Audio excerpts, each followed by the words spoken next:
Hey guys. Hey AJ. How's it going? I thought I'd show off some examples of the ICD10 first off before we got to questions of what I did.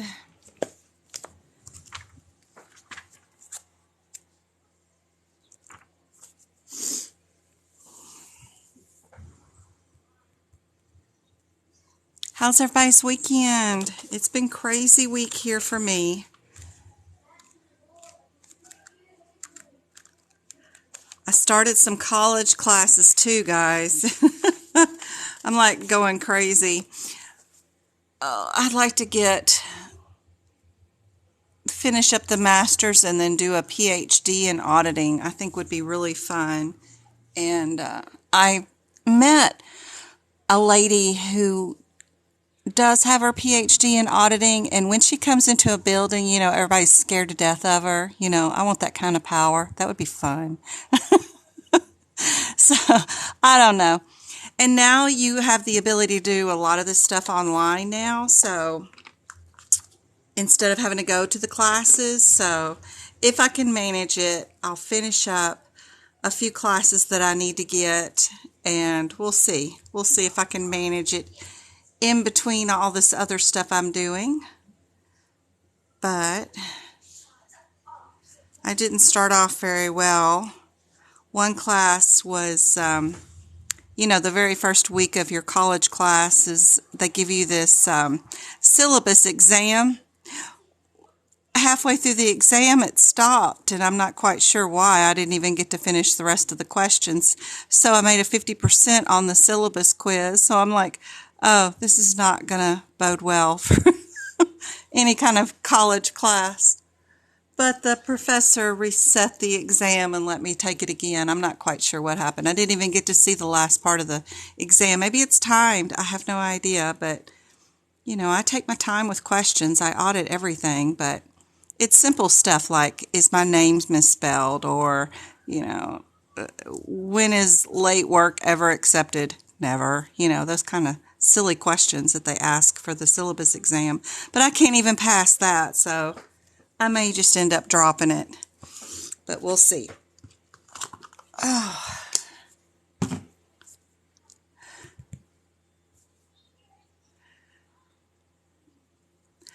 I wish I had some news on the CPC exam. I know I had some people taking it today. I do have somebody who took it online Monday, and she tutored with me on Tuesday.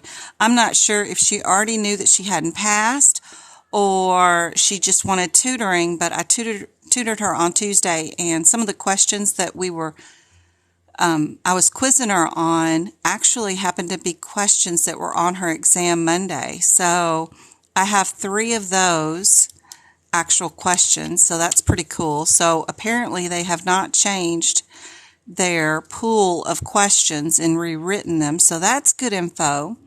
Also, there is only A, B, C, and D answers. I had wondered if they were going to throw in an E as a possible answer because the cases that they have supposedly on the CPC exam, I thought might mirror the E&M cases that are from their E&M certification. So I purchased those exam questions, and those are A, B, C, D, and E answers. But according to the lady that took it Monday, she said that everything was just A, B, C, and D. So that's helpful. Even the cases are A, B, C, and D. And I have 3 examples in my pool of questions that are from the CPC exam. So they haven't changed up anything as far as their questions. They've just cut down the amount of questions per section. So that's helpful. Does everybody know how many questions are in each section, or do you want me to go over that too? I have like a, let me see if I can find it real quick. A list of how many questions are in each section. Nope, wrong one.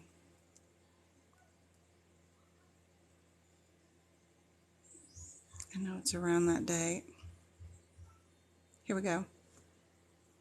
So we'll have just, howdy. Hey, Kimberly. How's it going?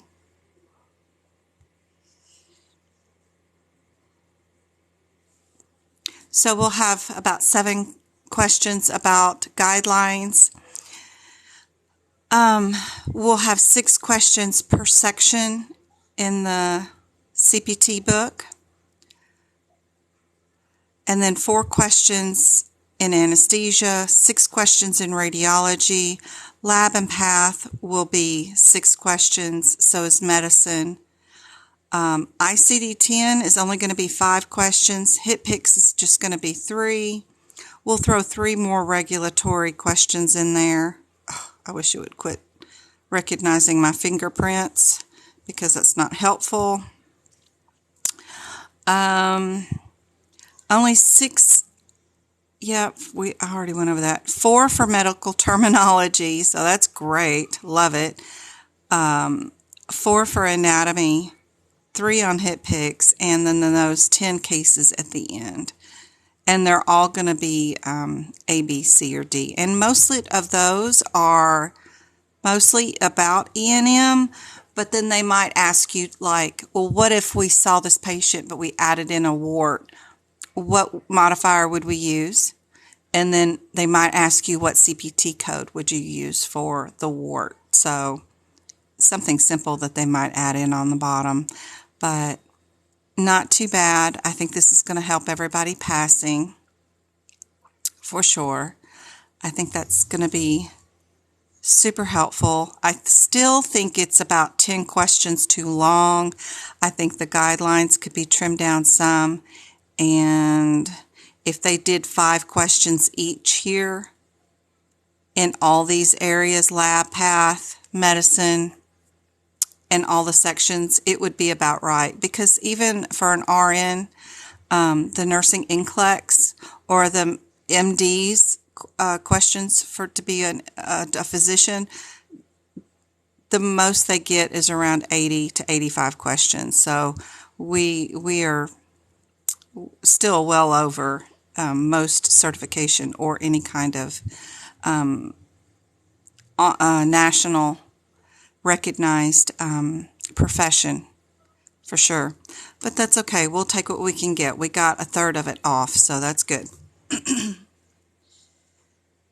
So one of my best suggestions is, you're going to have only 5 questions in ICD-10 now. So OB, injuries, sepsis, and cardiovascular. Definitely going to be in my top 10 list of things that we might end up doing. They really loved having injuries, like you had a gunshot wound. I had 2 of those on mine. I had a baseball injury to the face, and I had a bar fight, all on my exam when it was 150 questions. So in your ICD-10 book, as you're prepping for the exam, even if you're doing self-study, be sure and find you some questions and answers and make sure that you actually know that the answers are correct, not from like Quizlet or something, but anything that I'm sharing or a verified source like AAPC does have some coding examples in their educational site that you can browse through and find you some scenarios that are coded correctly. This happens to be a skier who fell and had a fracture to the right femur. So he ended up with a bunch of diagnoses, 1, 2, 3, 4, 5 for that day. And with external causes, there's a certain scenario or sequencing that needs to happen for those types of injuries. And you need to be able to pick out the correct answer with the correct scenario going on. So what I did was, once I verified I had a really good scenario and a question, I put the answers near the very first code in the sequencing in the ICD-10 book. So my very first code happens to be this S72 9.1XA over here. So I went to that code, and that's where I wrote. You have to get kind of creative because we don't have a lot of space. A lot of times I'll write the scenario over here on the side, but I'm writing in elongated form this way. This is the start of my sentence. This is a 56-year-old who did whatever, and they're an idiot, and yeah, they had all these injuries, and where they were at and at home. And I'll write it long ways on the side of the paper. This one I happen to be able to get right here next to the code, which is great. But then I'll go to each one of the codes, like the second code is V00, and that has to be the second code. But if I go to V00,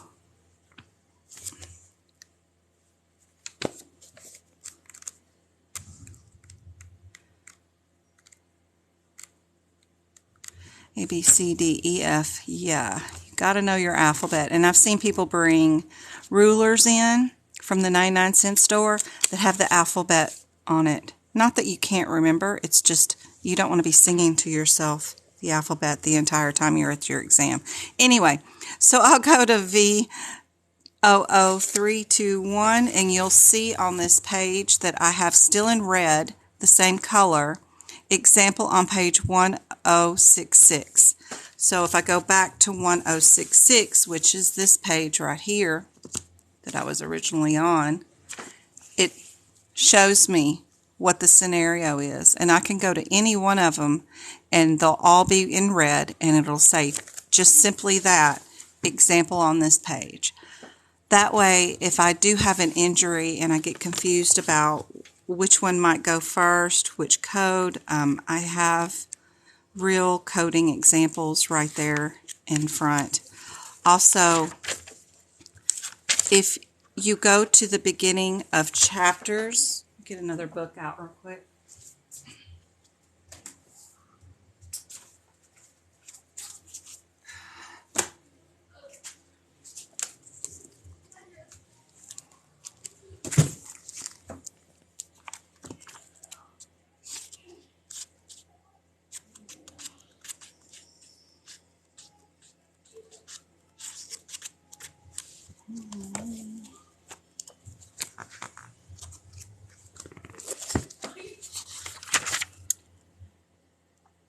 So if you go to the beginning of the coding chapters, chapter 20, it's never a first diagnosis code. And then here's your external causes, the way it's supposed to be coded. You always do the cause first, then the intent, then the place, the activity, and status. That's how you're supposed to code them in correct order. Sometimes you don't get all the information like status and intent, but you still need to make sure that you know that that fracture caused by a baseball flying at his face was done on a baseball field in a public area, but you put the activity that he was doing playing baseball as your last code. You put the place before it. So writing that at the beginning of the chapter is helpful. Plus you're writing it over and over again, which is also helpful. And then you need to write it also at the beginning of chapter 19 too, because this is also an external cause. But these codes can be coded first. It's chapter 20 that cannot be coded first. So that's helpful. Also, let's see, if we go to the burns, where is burns? Here's our burns. We're at first degree right now. So if you go to the beginning of the burns codes, if you want to move your guideline to the very first so that you know that you code your third degree first, your second degree next, and then your first degree next, that's helpful info too. And you can see I have some burn examples beyond 1115, which is over just a hair. And this is one that I actually did have to write sideways because I didn't have enough room for it. But I started it out on the page where the very first code goes, and then all the rest will come afterwards, and there will be a whole list of them. We did procedures on them, and then we gave them diagnoses. But you can go to any of them, and you'll find a blue note that says example on this page, just like before. And this is helpful. Be sure and go to your A41s. Get your sepsis written down. There's 4 examples of how sepsis should be coded. I have a one-sheeter cheat sheet for sepsis. You'll need to move those examples to that page where A41 diagnosis code is. But that's super helpful. Keep you straight on which ICD10 codes are coded first, depending on what type of sepsis they have, like with organ dysfunction or not. Hold on just a second. Travis, you're still a little loud. I'm lying, okay? His giggling is distracting me, but that's okay, as long as he's not doing something evil. He's just watching cartoons. That's what I do for these. They're definitely going to cut these down a bit because we're not going to be doing so many diagnoses, but if we go to our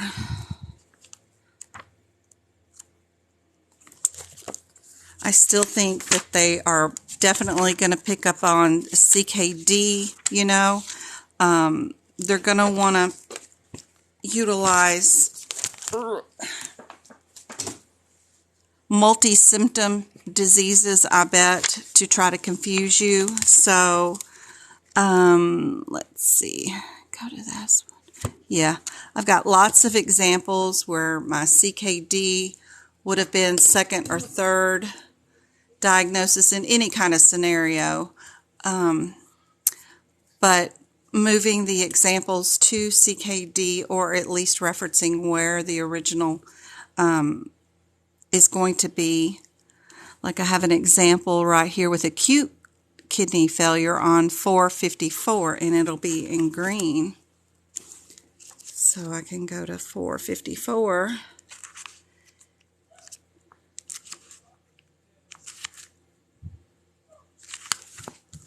Right here, and I've got a patient with E. coli.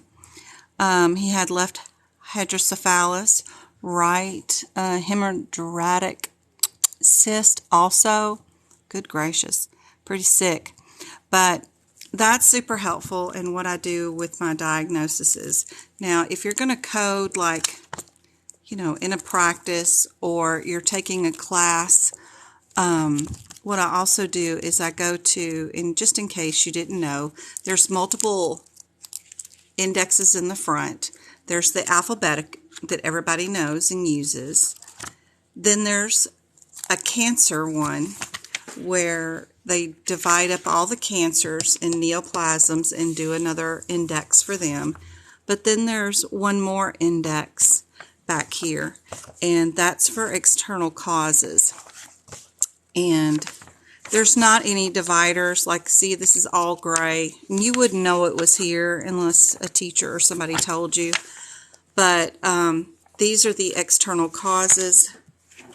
And that note is not 100% correct because we can do our 19 external causes as first, just not the 20s. So I had to correct that method. I've got it all done in this book right here. So you're going to take your external causes, and you could put it at the top of this index, but you won't use this index for the CPC exam. You're going to go from code to code. You won't really be looking anything up here, but just to show you what I did here is I took a blue highlighter or pink, and I just highlighted down at the codes of what they were. Like, this is all the activities that are there, just in case. There's a place of service one where they're at that I did in the yellow. Sorry about the camera. It does not like to focus on multiple things. Yellow is for place. Status, whether you were volunteering or whatever, if you were part of the military when this happened. There's a few of those. I highlighted those in green right there. And then we've got more blue again in the back. I just did that. Plus it, the more times you write this, the more you'll learn what order things are too. But it will help you with a course for sure, because y'all will be coding tons of useless stuff during your courses over and over again, and you'll use these indexes to look up the codes. But in real life, the diagnosis codes will all be there for you. You will just get the electronic claim from your physician, and you'll look for errors on the electronic chart more so than just coding things. But this is what I did for the diagnosis codes. I still think that even writing your guidelines you want to move into your indexes is helpful. Just the more times you write it, the better. I've got Burns circled right there in red. But you don't have to do it in the indexes. It really won't help you because you won't even turn to these pages during your exam. For sure. Now the guidelines, yep, all lit up with all kinds of colors, and then all kinds of information that you might need. My top favorite that I know are going to be on your exam guidelines are things like poisonings or allergic reactions to things. So if a physician does it, he writes you a prescription and you have a side effect of it, whether you're in the hospital hooked up to an IV or he writes you a prescription, you're going to code it like this. The nature of the adverse reaction, whether it's nausea, vomiting, a rash, cardiac arrest, it could be anything. The nature of the side effect goes first, and then the drug in the T section, you will pick that out in around the T36 to the T50s will be your second code. And then if you have any other comorbidities like hypertension normally or diabetes, anything like that will go after. Now, if you did it to yourself, marijuana, mushrooms, whatever it is, food poisoning, you're going to do the T code first, and then you'll do the manifestations, which means the nature of the reaction, rash, vomiting, delirious, whatever it is. And then you'll also note if it happens to be like alcohol poisoning or something, and there could be a risk of dependency, you're going to have to mark that one as your third diagnosis. And then any other comorbidities afterwards, like blood pressure or hypertension or normal things. Go after that. I'm pretty sure those will still be on the exam. And then your cancer ones, we can't forget all about these lovely things. I don't think they'll get rid of these, that if you're here or at the office being treated for chemotherapy, radiation, or immunotherapy, it's always Z51. That is your very first diagnosis code. It will always go first. Sometimes they can't complete or even start the chemotherapy because they might have other issues going on. But if you're still billing for a visit, it's still going to be for the Z51 because that's why they're there. They're there for the treatment of their cancer. Then the reason for their treatment will go next, like their malignancy. Hold on just a second.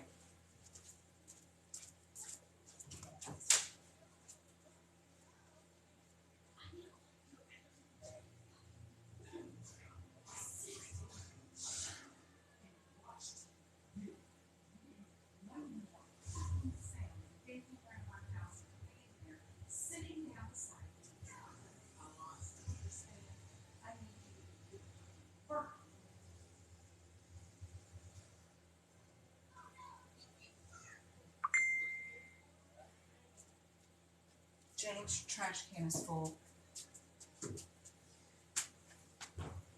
Lord help. All right. Next thing is, if a person has cancer and it's metastasized to another location, so they have brain cancer and it metastasized to their lungs, It depends on who they're seeing is what you code first. So if they're seeing their pulmonologist, you'll code their secondary cancer first. If they're seeing their neurologist for their brain cancer, you'll do their brain cancer first. So most things are like that.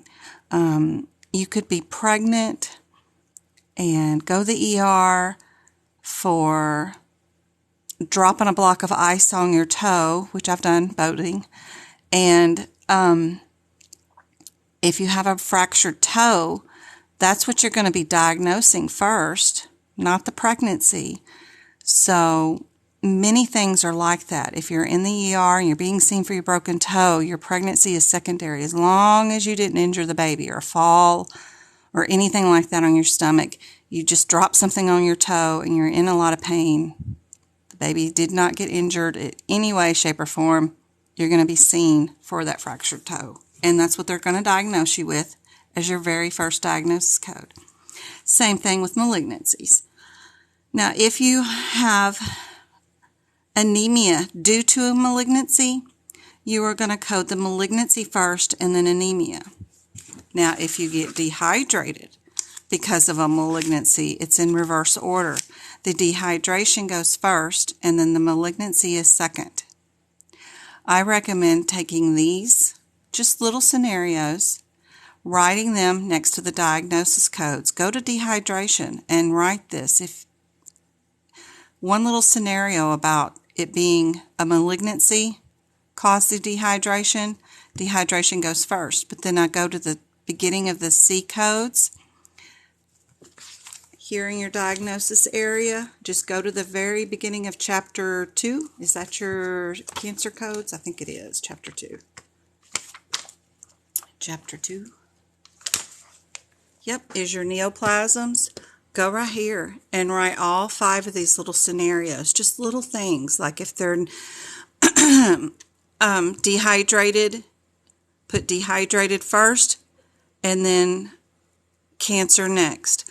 Put right here, if they're anemic due to the malignancy, you're going to write malignancy first and then anemia second. I have to look at it every single time because I get them confused. So write them like this. Now, if they're anemic due to the treatment of the cancer, not from the cancer itself, but the treatment, there's 2 different scenarios. So if it's chemotherapy and radiation, or immunotherapy, it's anemia first, your cancer next, and then this T45 1X5 code.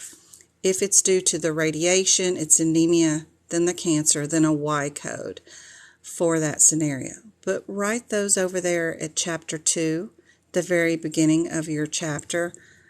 It's not very much that you have to write. Write these 3 things right here, and then we've got 3 things right here. Move those to that. That way you don't have to worry about flipping to this and finding this later.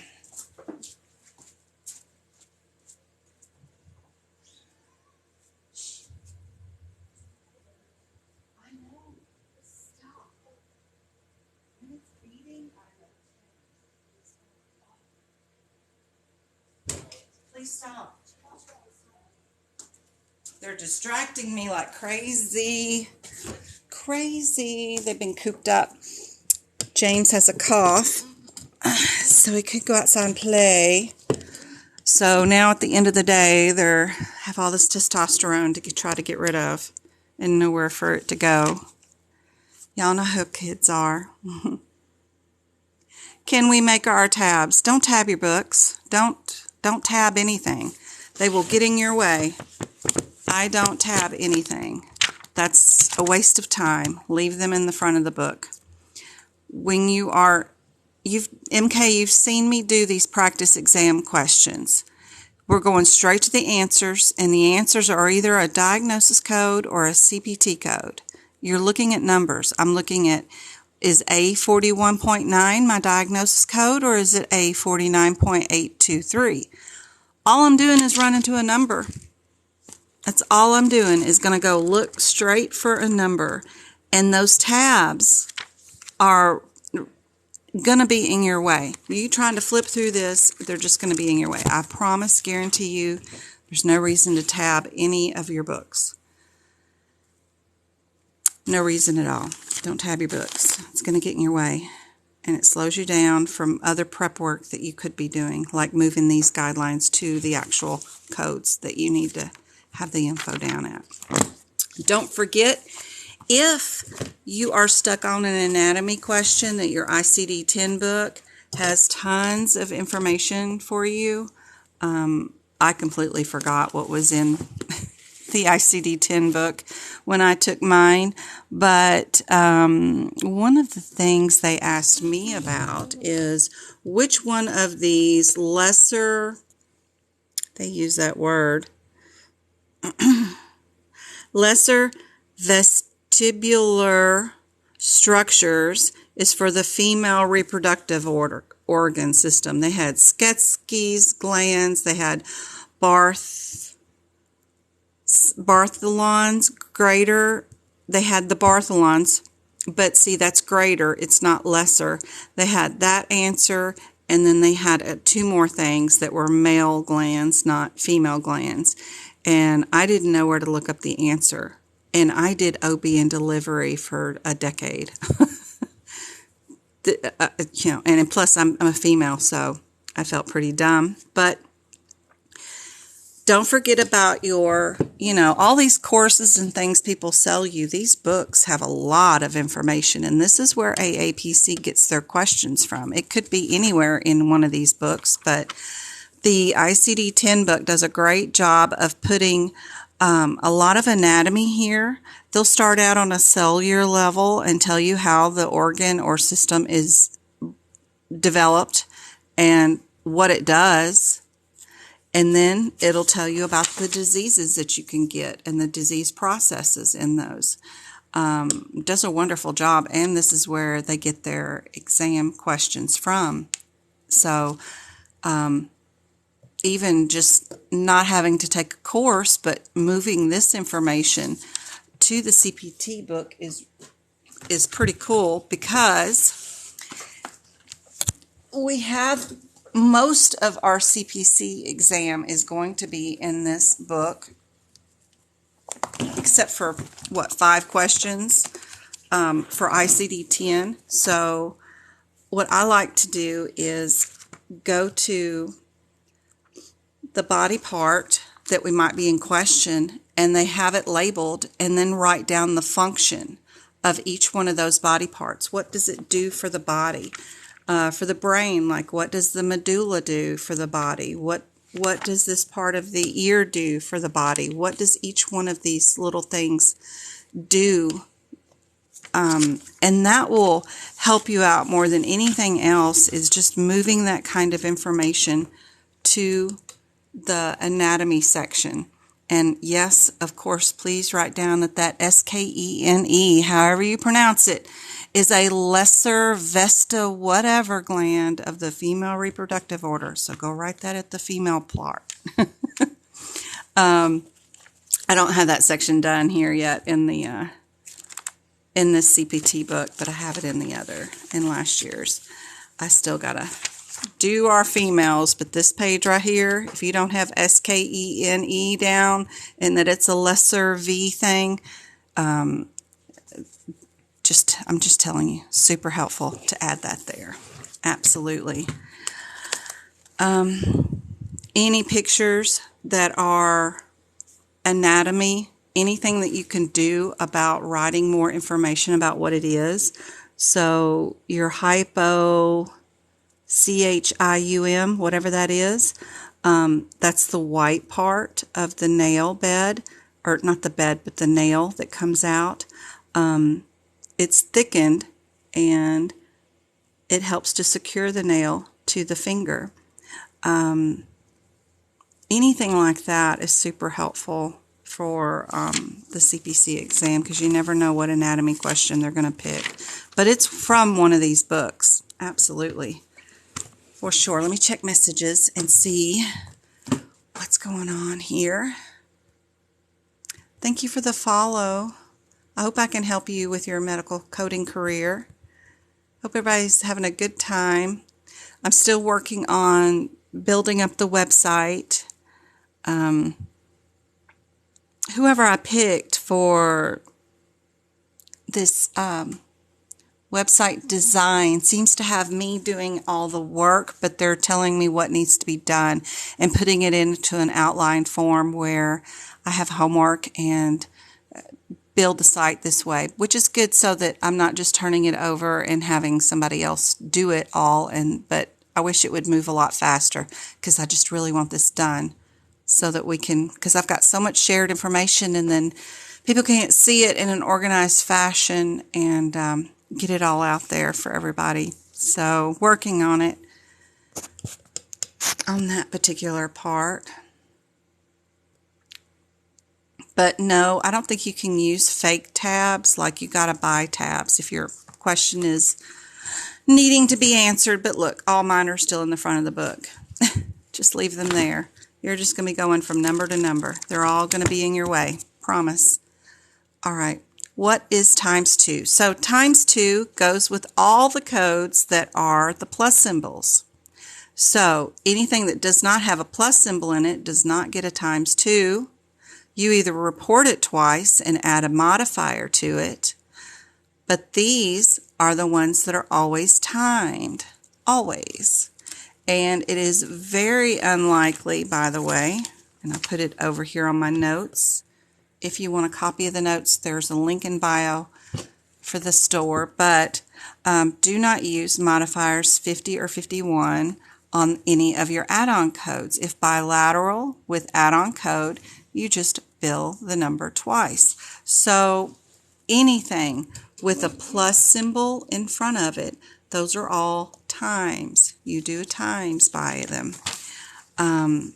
So if you ever see one of these, and you will have it on your CPC exam, where your answer is simply just this code right there, like 10006 is the answer. But when you look in your CPT book, you see a plus symbol in front of it, you know that cannot be the correct answer because this code is never coded by itself. It always has to have its parent code with it, and then you add that one onto it. So that's one helpful information. What you need beside these codes is what's the one thing that identifies the difference between this parent code and this parent code when they say the same thing. Fine needle aspiration, biopsy. They say the same thing. That's exactly what they are. The one difference is this one uses no guidance whatsoever. This one uses ultrasound guidance. This one right here uses fluoroscope guidance. This kind of stuff will help you out more than anything else. Boxing, highlighting, whatever. This is the one thing that will help you with the exam better than anything else. CT guidance on these. MRI guidance on these. That one difference between these parents that all start out fine needle aspiration, biopsy. They all start out with the same thing, but just noting the one difference in each block of codes is super helpful. That's beneficial. Then also doing definitions for words you don't know what the definition is, like aspiration is a needle into a lesion and it draws its fluid. A bulla, B-U-L-L-A, is just a blister. Those kind of things. A puncture is a hole. Just defining things that you might not understand in common language will help you out a whole bunch because the exam is still in common language, and a lot of times they don't use proper medical terms in the question. They're generalizing things. So the doctor's going to draw fluid out of a hole.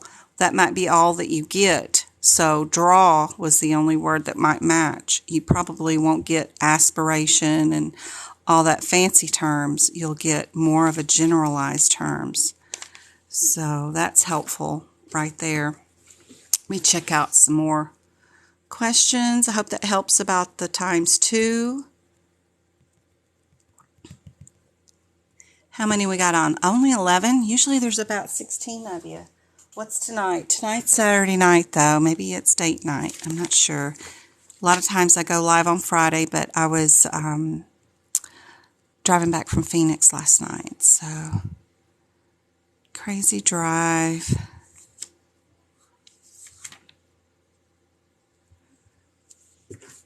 All right, everybody ready for some practice exam questions?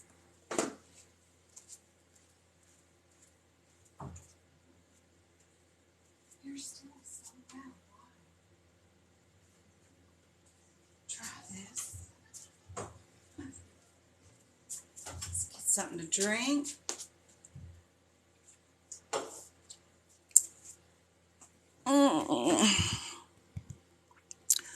You took your CPC exam and didn't pass. Hey, cowgirl. I hope I can help you. I think is this the first time I've seen you in a live? I haven't seen you or recognized the name anyway. Trip was great. It's a real pretty hospital. If you've ever been to Phoenix Children's Hospital, it's really pretty. And my son was so happy. It's a really pretty trip. We had even, like on the drive back, we got to see balloon people taking off and doing aerial balloon stuffy. You know, that's really cool. I'm such a big chicken of heights, and I don't mean to be. I don't try to be. I try to face the fear and go up high, but whoo, that would be crazy. But that was pretty, getting to see those guys. And then the sky was just beautiful on the way back for Arizona. Just all the puffy clouds was super pretty. And I've shared it in chat. But the artwork alone at the campus, at the hospital, I just love the bench. Isn't that pretty? The eyes, it kind of made it look like it was wings. But they have a really pretty campus there. This was right outside their cafeteria, and these lights right here will flash and do all kinds of designs on that wall. The wall kind of looks like a monolith. What is that place where they put bodies inside the mausoleum? I'm getting close, but I can't say it. That was not really as pretty as I thought, but it's pretty lighting. Mausoleum? I don't know. But this is right outside their cafeteria. It was really cool. And I think I got a video somewhere. Let's see. That's the outside of the hospital as you're coming up. And then the beginning of the hospital. I have a picture, I think. Yeah. Oh, this is 3 minutes of walking through the halls. No. Let's see, can I play it somewhere else? No, I don't want to share it. I just want to play it, but I want to fast forward because I wonder why you can't fast forward like you used to be able to. Maybe I gotta play it on something. Open in video player. Okay. Then I can fast forward because I want to show you all those lights. This was, through the hospital. Look at the gaming area. They don't allow regular kids there, but these people work in a building where they sit there all day long in there and wait for the chemotherapy kids to come in so they can play shuffleboard with them all day. What a job. I would love that. This room was like outrageous with some of the stuff, but they don't allow, unless you've got some major stuff going on, you don't get to use that facility. But that was cool. Their hallways are really pretty. And they've got these red wagons that you can put your kids in and you just pull them through the room, pull them through there. Now this is where all the lights were the hands, and Travis started. Yeah. See all the lights on the side? They're all rotating. Look up, Travis. They're all moving. They weren't moving when we first got there, but now they were moving. So he started dancing through the halls, chasing the lights. I thought that was cool. Chase it down.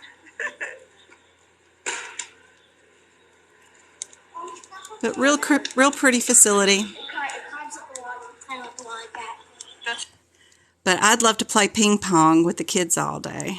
But he's laying up there on the bed, bored as tears, but we had fun. We went to California Pizza afterwards and had lunch together, so that was a nice day, nice trip. And the kitty cats missed me when I got back home. I sat down on the bed and then they all came and enjoyed me. That's all three. They're all fur balls, but that was it. It was a good trip. Good trip. Now, let's see. Anytime you find anything that'll tell you an anatomy apart and its function, what it does, like it's this part right here, it's saying it fills with the aqueous humor, and tells you a little bit about it and what goes on. I like to move that info to the anatomy pictures in the CPT book because that's super helpful. Mausoleum. Yeah, there we go. I guess I had to see it spelt to say it, which is very unusual for me because I did not learn phonics. That's not how they taught school back in the days. But mausoleum, yes, it looked like that. I'm like, why does that look like a mausoleum little thing wall? I don't know, but other than that, it was just beautiful. But that's what come to my adult mind. I'm sure kids don't even think of that. But it was so much fun. It was a nice trip, except for the drive is so long. What else do I have on Messenger that could be helpful? Everybody in our group has been sharing some of their note pages, and these are the things that I want to have on my website so that if you needed anatomy of the digestion system notes, ideas, you could go to that tab and just find the digestive system, and then all the pictures or PDFs that I have for digestive would be there for you. Right now I just have the chat group, but if you have not been a member of the chat group before, when people shared their photos, you can't see all of them. So I wish everybody could see a whole history of everything from our group that we've ever shared all the way back. And I guess it only allows you to see things as long as you've been a member. So this is the stuff I need to get transferred to the website. So I'm working on it. Hopefully February I'll have it all finished and all transferred so that everybody can just go to my website and find all the stuff that I've been sharing. That'll be helpful, I think, more than anything else. Do I still have a study group? Heck yes, I do. I changed the website to say Coding by Jen Study Group Chat, and I put on the administrative thing so that people need to ask to join. So hopefully they don't have to ask me all the time. Maybe now it will show up so people can join. But if not, if you can't find it and you can't find where to join, just come find me on Messenger at Jen Brewer and send me a message and I'll put you in the group. But I'm hoping that people can find it now to join. But that's what it is, Coding by Jen. And we work in it every day and share info, all kinds, test questions. Janet's usually in there all morning long. One of my mentees. She's passed her CPC. Now she's going for her CCS. And she answers every morning. I'm going to have to put her on payroll. And then I'm usually in there every afternoon. So we work on all those questions together for sure. Any other questions?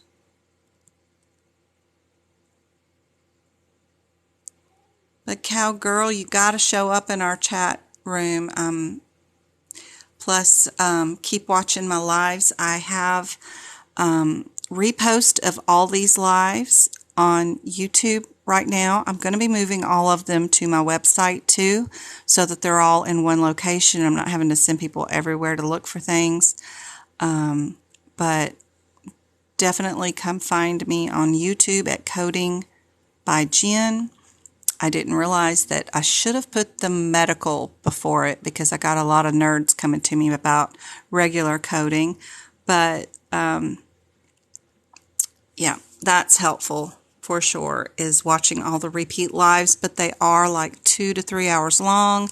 So I gotta get with somebody to maybe chop those down for me and put them into categories so that if you only wanted to watch about E&M, you could do that. Something like that, but it's taking a step at a time. Also, if you wanted to get an ADA, you can still. I just had somebody come back this week and got theirs approved. You can send an email to ada@aapc.com. Ask for an ADA. You can get to where either in person or online, you are able to get an extra hour to take the exam. You got 5 hours instead of 4, which means you'll probably have like 4 minutes per question instead of 2.20 seconds or 2.40 seconds, something like that. You can also get permission to have frequent bathroom breaks, even for your online exam where you're not supposed to leave the camera view at all. So just so you know, you can do that. And I have an example of what was sent to AAPC also in our chat room if you ever needed it. But that's helpful. When you do make your notes in your chart, I think it's helpful to make them in multicolor so that things pop up, like the word in one color and then the definition in another color, so that when your eyes are frantically searching for the correct answer or definition, you have different colors to break up certain things. Just helpful. Maybe even if all the definitions were in one color, but then the explanation was in another color, that could help break up so you know where the new word starts and where the definition starts. That's just my advice right there. They have great and beautiful notes, which are lovely. It's your books. You do it the way you want to do it. Just my advice. The other thing they did ask me is about the blood flow into the superior vena cava. What direction was it coming from? Or going out to. So adding that information sometimes to the cardiology is helpful. I don't know if they're still having those exam questions. Nobody said anything, but I do have a list of what was on the last CPC exams that I'll update weekly as people tell me what definitions, what words, what CPT codes were on it. That is in the Etsy store too. And I need to put the 3 questions down that are from Monday's exam and get that updated and sent back out. But other than that, the information on there is still correct, and I will be updating it soon.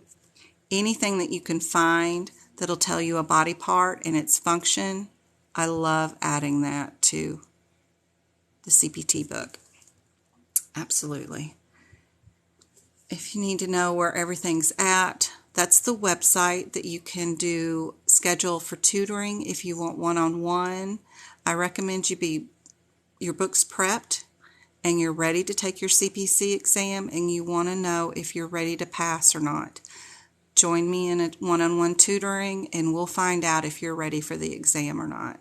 I'll give you an honest opinion, plus the questions that you have to ask or do in front of me while you're doing them, just like it's a practice exam for the CPC, will tell you too if you're ready. We'll see if your time's ready, if your book's ready, and if you are. And you'll be nervous anyway because you know how exams are. They make you nervous as it is.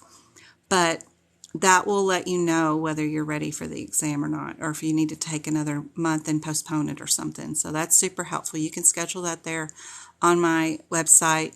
The YouTube replays, super helpful. Right now they're on YouTube at Coding by Jen.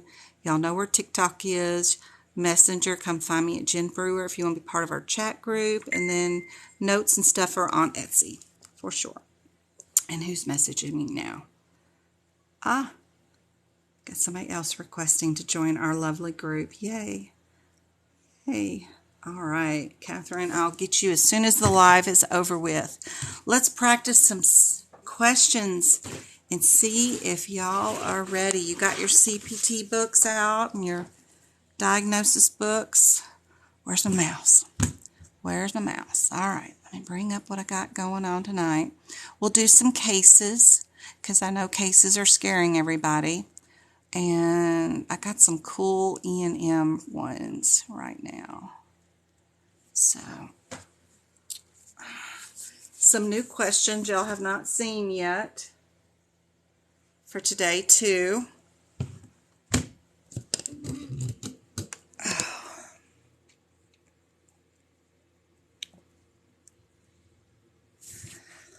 Let me sweet talk this camera into focusing. Come on, love. I know you like looking at the books, but we got to look at the computer screen too. There we go. Awesome. Get the drawing tool out. Don't forget, even if you're taking your exam online, you can absolutely use a dry eraser marker during your exam, and you can draw all over your computer screen, and you can mark out things just like you would during the exam, and you can make them darker than I am. I'm just playing around, but you can absolutely mark out answers and questions just like you would if you were in person, and then you just wipe off your screen. Mine's a touch screen, so it's super sensitive, but if I can do it, you can do it. Yep, just get you you can write on this all you want. Absolutely. Super helpful.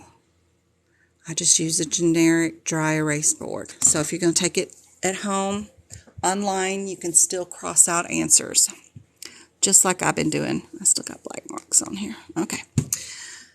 And what books do everybody have? Do y'all still have your 2021s or your 2022s? I think I'm going to use my 2021 books because I still think everybody's pretty much using those. I do have a document available on Etsy too that will help you change your 2021 book into a 2022 CPT book. Excellent year to do that. I would not have recommended you do it last year from the 2020 year to the 2021 year. There was just too many changes. But this year is a great time to change and keep your 2021 book all year long and not upgrade the book.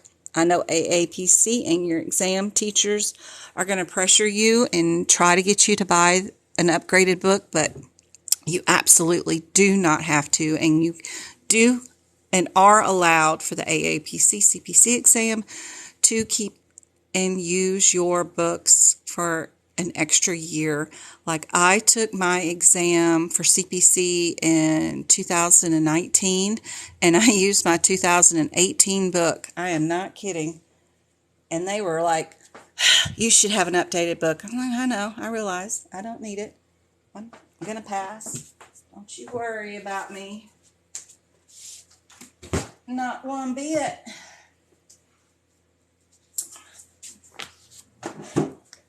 I'll show you my 2018 book.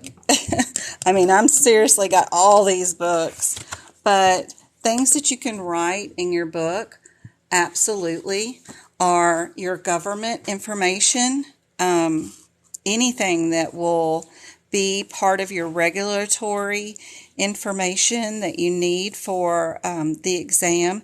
Like, do you know what OPPS is? Do you know the order of operations for Medicare? I wrote way too much information, I'm sure. Didn't even use it because I didn't even look in the ICD10 book very often. But I had the information in these books if I needed it. I wrote all kinds of information. Most definitely. Still started trying to change the colors, of course. And some things I just did in all one color. But this was only just for my information, not for anybody else's. I like to redo information too. the workflow for other departments. Added in way too much information. But that's what I did for the exam. It was okay. I just forgot about where all the information was, but I seriously have every book for every year, for sure.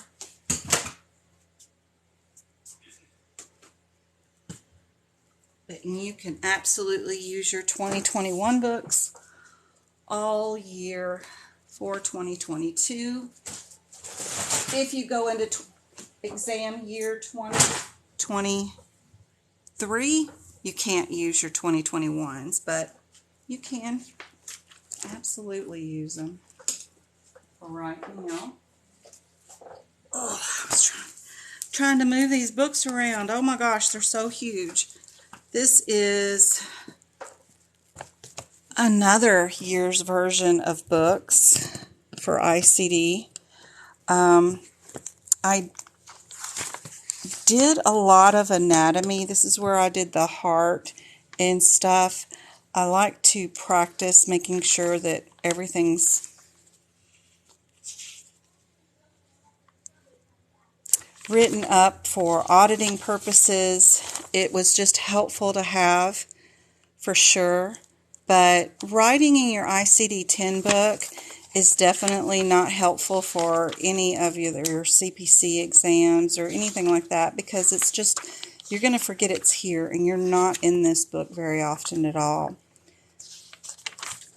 Just not in here at all. But there's plenty of room for writing in more information, that's for sure. But you can work on even more anatomy here. So my light on my other screen is going to mess with this.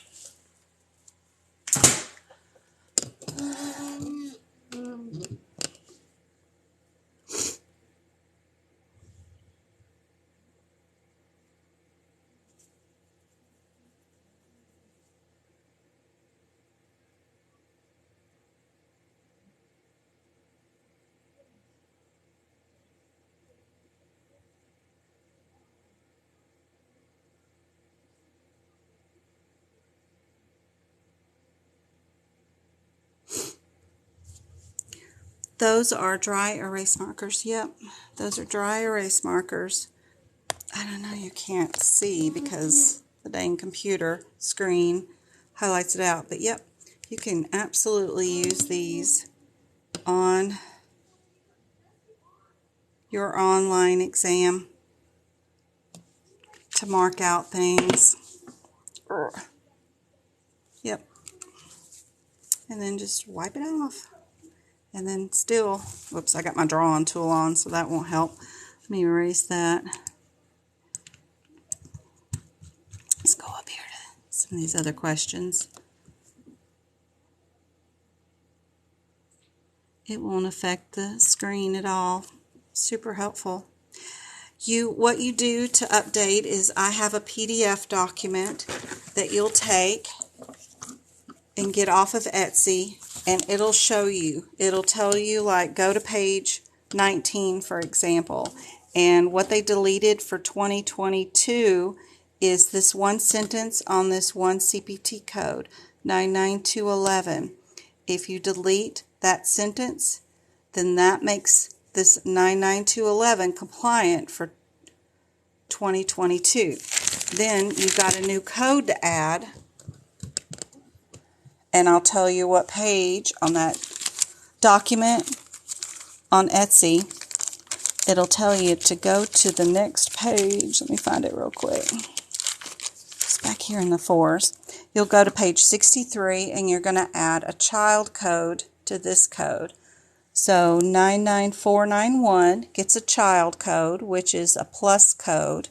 You know, one of those add-on codes that I've talked to you about. Right here, see how this one has one? This one has a child code that's a plus symbol. So now this one does too, and that code number is 99437, and it's one of those each ones you do times if it's multiple, and all this one does is add 30 minutes. So my document on Etsy tells you what page number. You're either going to go add a code, delete a code, those kind of things. And you got 4 more codes to add to the E&M section, and then that section's done. Then you can move to anesthesia and do the updates there. Ooh, my anesthesia book looks rough. I got pages falling out. But you just go step by step and go down that document, and then you can turn this 2021 book into a 2022 book. That way, if you have any questions that have been updated that are 2022 questions, you've already got the codes written in here or deleted out of here, so you can pick the right answer. Super great year to do this in, because it's just a document away. So that's easy. That document is in my Etsy, and you can find the link to that in my bio. So if you click on my face, Jen Brewer, let's see, we can open it up right here. Go to Tiki Talk, click on me on my fuzzy hair. Right there, that black line with the link is the Etsy, and that'll take 20% off too of whatever it automatically puts it in your cart. That document, let me find it real quick, is, I've got one for the CPT, which is right here. This one right here, it says CPT 2022 versus 2021. This will help you change your book and make it into a 2022 compliant one. And then I have one for ICD10, which is right here. It's ICD10 2022 versus 2021. It's right there. It'll turn your ICD-10 book, your 2021 book, into a 2022 book. I don't have hip picks yet. Don't ask me, but I will. I'm working on it. I just don't have that one out. And the other thing that is super helpful is this raw data one. This is just a list of CPT codes, diagnosis codes, anatomy words that have been on the exam in November, December, and in January. Right there. That is super helpful to tell you what to look for. And then, of course, copies of the notes if you want CPT sections, page by page of what I did, so that you can just copy it and put it in your book. But I'll teach you how to do that in these lives. But those 3 documents, super helpful for sure.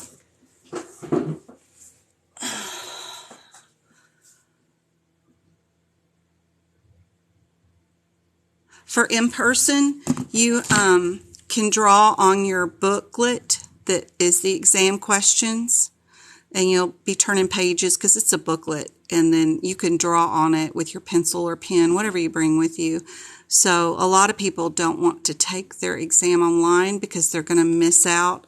They think they are on being able to draw out wrong answers. Like for this one, for process of elimination, I would get rid of C and D because they are not like the other one. And if you're taking it online and you have just a computer screen, the exam does not come with draw tools so that you can just draw them out like I do during my live, like that.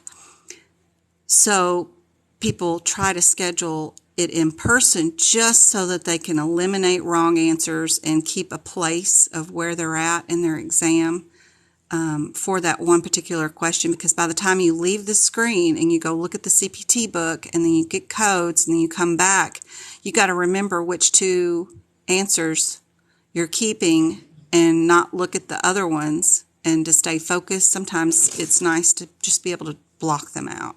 So I found a runaround that you can actually just write on your screen with a dry erase marker, and it comes right off, so that you can do it question by question like this and still feel like you're in person and getting that benefit of being in person, where you have a paper booklet exam that you can draw on.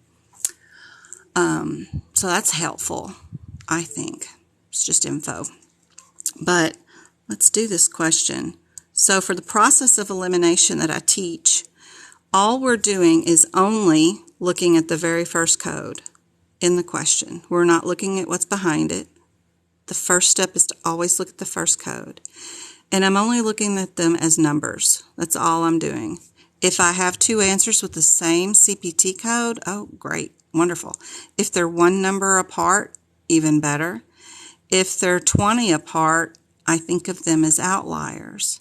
So I get rid of them because AAPC has a pattern of giving you 2 throwaway answers that are just garbage, and then 2 that are exactly the same. And they're trying to see if you know the difference in these 2 answers because there's a guideline.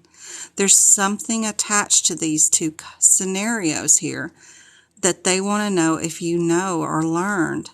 So with this one, we know we're probably in critical care because they're adding these codes. Do you know that in your E&M section, you have a list of things that you can bill in a critical care service situation, not like EKGs, but there's certain things that you can bill on top of your critical care CPT code. And they do have a list of them. And if you're in the 2021 CPT book, we're looking at page 57 and 58. They want to know if you know about this list and if you know enough about it to know which ones you can code and which ones you can't. This is partial. So things on here are umbilical cord catheters, which neonates will use. Also are intubations. Several intubations are going to be on here and even on the other page. So be sure you know about those codes and where to find your list, 57 and 58, because that'll help you. Now on 57 and 58, is there a 93303 code listed on either one of those 2 pages?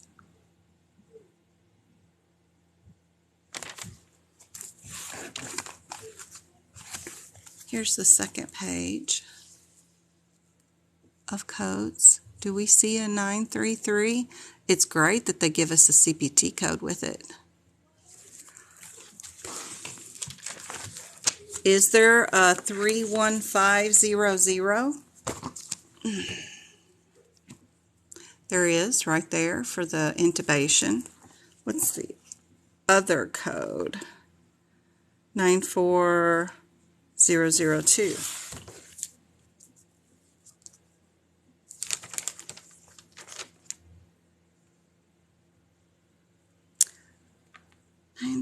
There are some that are dashes. So like monitoring and interpreting blood gases, there's a dash in between those codes. So there would be a large range in between those that can be coded. What is our 93303?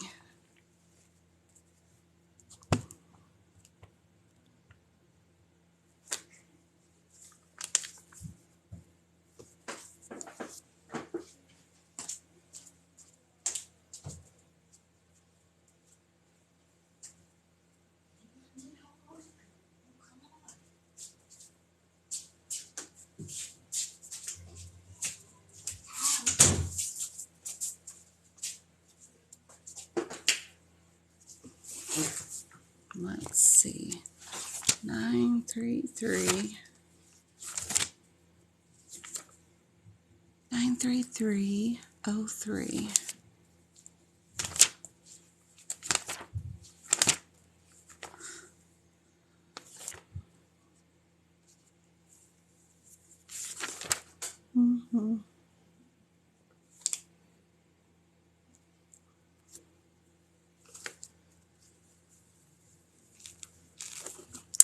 I have some notes in my book about this particular code.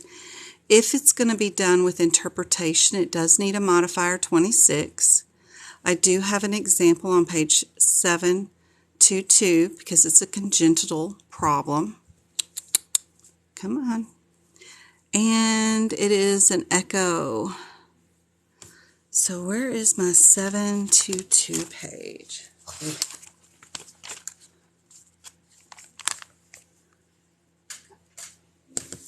Right here. I have an outpatient cardiology echocardiogram on a 4-week-old baby with rapid breathing. Sedation probe, chest wall, images taken, report and interpretation, atrial septal defect. They coded that with the modifier. So that's why writing some of these examples is super fun and cool. So what's going on with this kid? So we have an 18-year-old critically ill who was brought into the ER, probably blue as could be, had bradycardia. Brady girls are fast, so we got fast going on.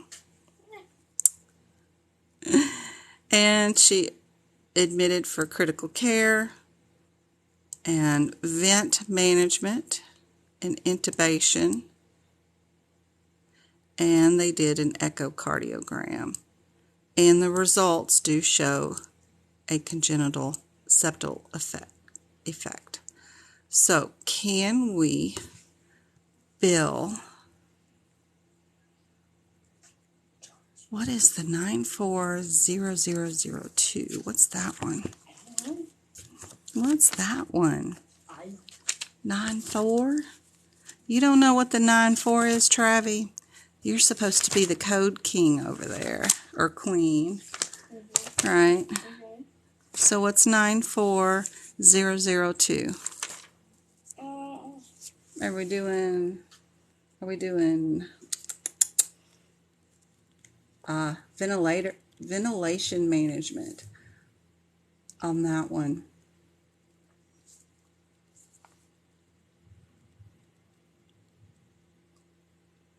For inpatient or observation, on the 99468,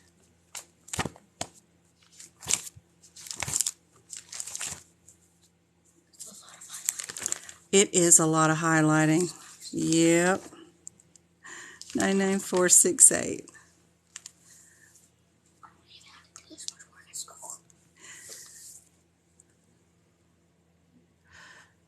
We're definitely doing the 99468 because we're doing an inpatient neonate per day for somebody that's 28 days or younger. So if she's 18 days, definitely going to given the 68. We just need to know, do we code only for the echocardiogram, or do we bill also in addition for the intubation,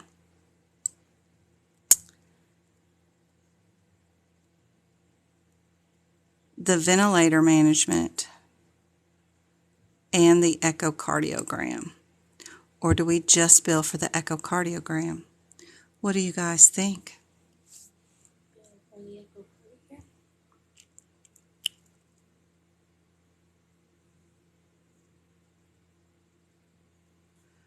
Is your ICD10 book that you were using a 2022 book? I haven't had it. I had out the 19, I had out the year 2020, and I had out the year 2018.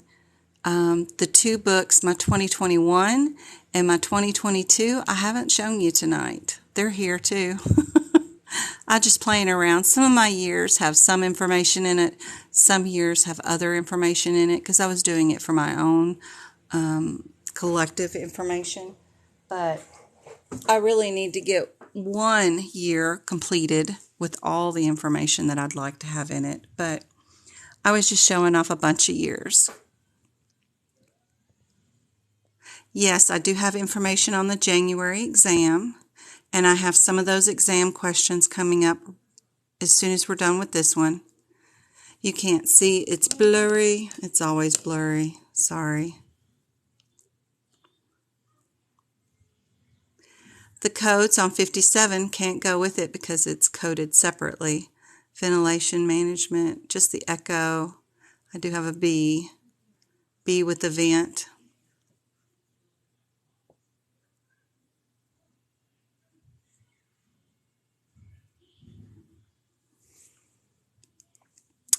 Let's see, 933.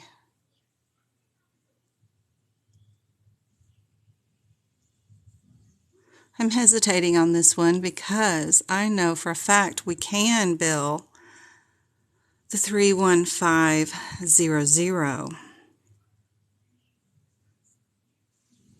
because I have another question from AAPC with that code and the umbilical catheter line, and the delivery room attendants.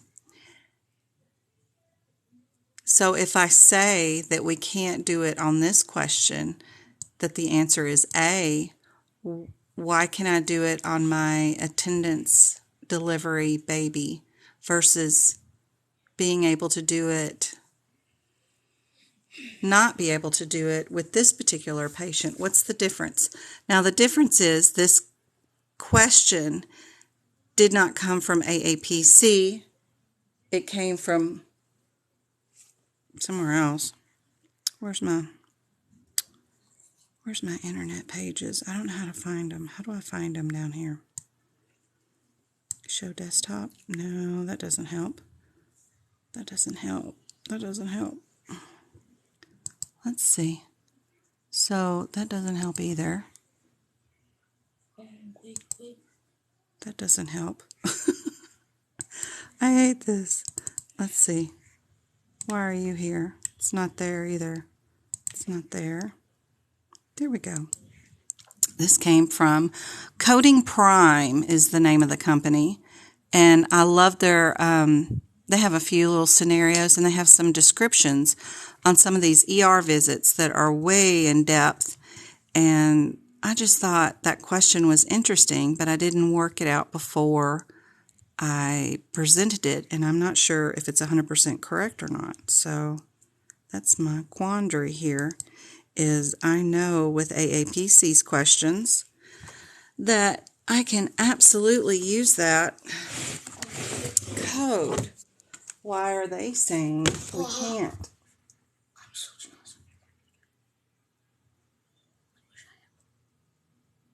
Well, what's your problem, Travis? I wish I had one of those. I want one for Christmas.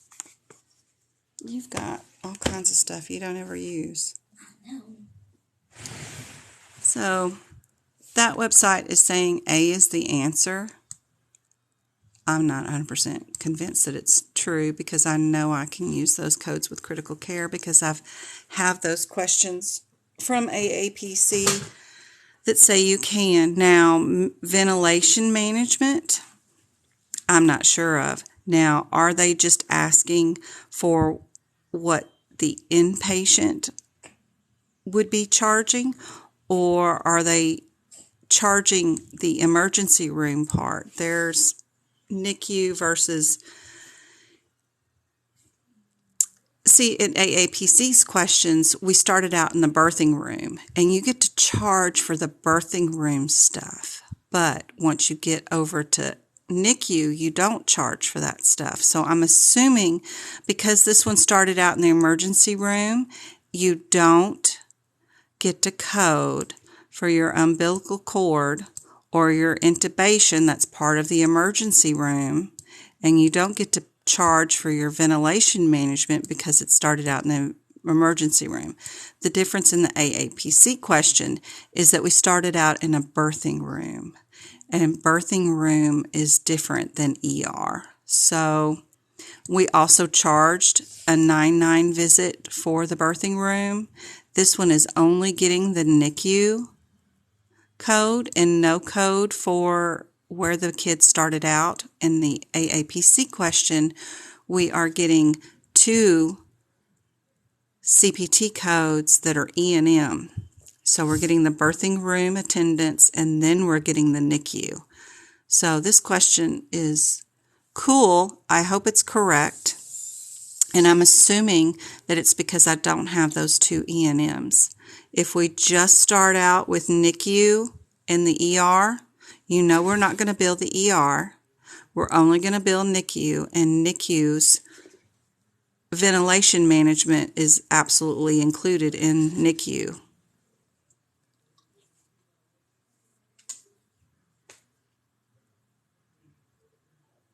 Until you're good, you're not leaving the room, buddy. You making horse noises is not helpful. So A's got to be our answer. My throat feels dry. Yeah, it's bundled. There you go. Yeah, I just had to work it out and make sure in my mind that I'm It's correct. I'm always weary when I get questions from somebody else to make sure that they're correct. I just thought they were very interesting. So this one, let's see, what have we got going on here? We've got an established patient. We've got a new patient. And then what's the 43 and the 44? 99243. 99243. I got to audit everything to the umpteenth degree. Her handwriting's amazing. Your handwriting is the same. Your handwriting looks just like mine. I can't write them like that. So these are office consultations, and the difference is low complexity versus moderate complexity. So you can guarantee that that's what AAPC or whoever wrote the question is deciding that they want to make sure that you know the difference of. So I'm pretty sure I can get rid of the new and the established patient. And we're going to be going moderate or low. So I'm going to search for that in my question first. You know we don't read questions, so we're going to start at the bottom and we're going to look for our MDM and see if we can't find it. And I do see moderate right there next to the MDM, which lights up right away.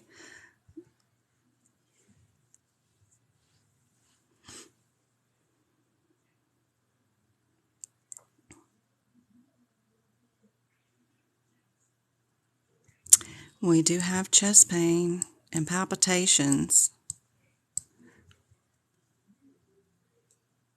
What do you guys think? We have a different opinions about the detailed history and detailed, no, we got a comprehensive examination. So we've got one of the things falls out. So the 43 is detailed, but comprehensive exam is under 44. The MDM is moderate, which falls at the 44, but we're getting 2 of 3 to match, right? What do you guys think?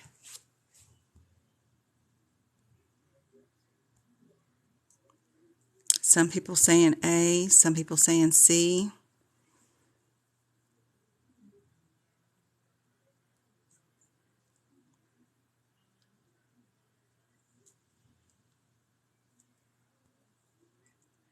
More A's and C's.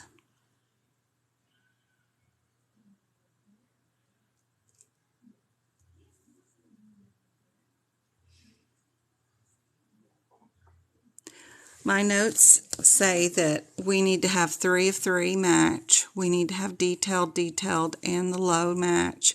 Or we need to have comprehensive, and moderate. We need 3 of 3. So let's go to our E&M chart. If we're doing moderate, which one's moderate? That's the high complexity. Moderate's over here. Moderate needs to have 3 of 3. We need to have any combination of 3 of the following: review, prior records, results, order a unique test.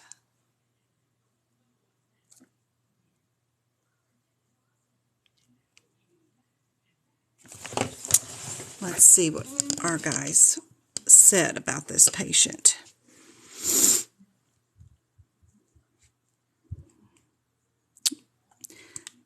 Prescribed a few medications for his condition and sent a report back to the primary care physician. He did not order another test.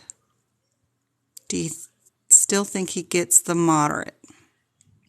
He wrote prescriptions and wrote a report back. Now, prescriptions management is under moderate, but is that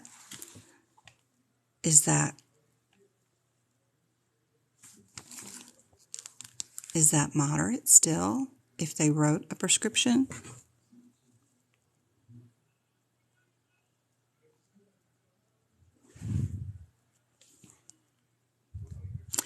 decision for surgery, prescription drug management. Now, he may not manage. He wrote a prescription.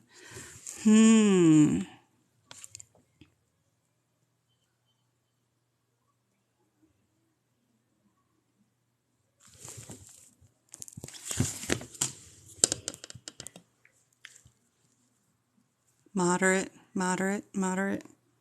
Everybody saying moderate?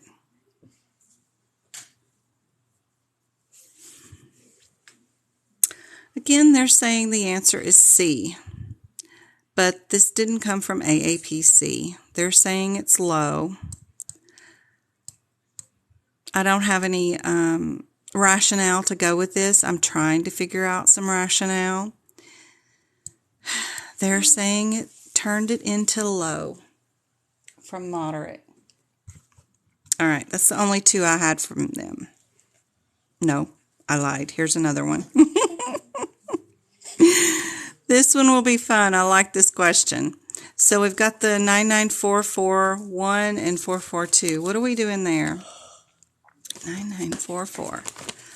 Sorry, I like the question. This is a telephone call. We don't get many of these from AAPC, so if I want to find one, an example, I got to go somewhere else. So we've got a telephone call, 5 to 10 minutes. Sorry, it switched. And then we've got 11 to 20 minutes. So what we've got is Mrs. Larry. She made a telephone call to a physician at this time. Kid's got a cold. They switched the call back to the physician at this time. He talked to him for 9 minutes. How do you bill for this visit, especially since they saw the kid 8 days ago and gave him immunizations? The doctor did prescribe a few medications and asked the patient to come back if they're not improved in a week. Do we bill at all because they were just seen 8 days ago?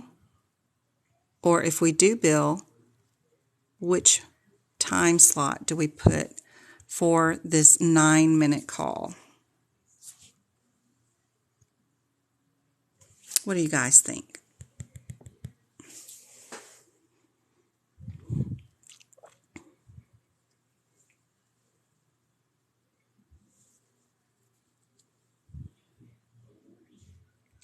I like B2BZ.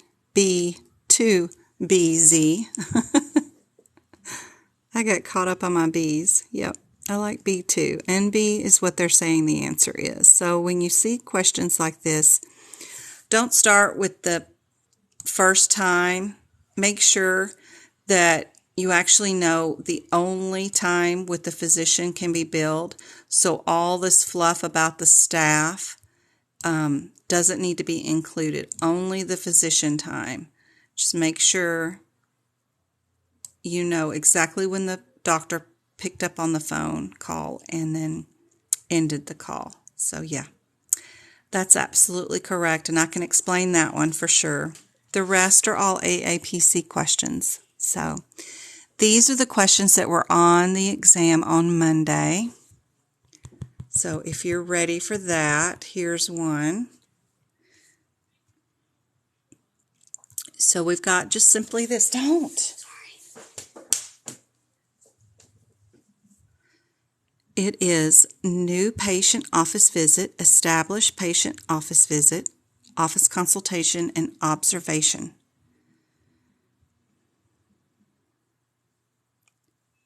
So let's see what's going on.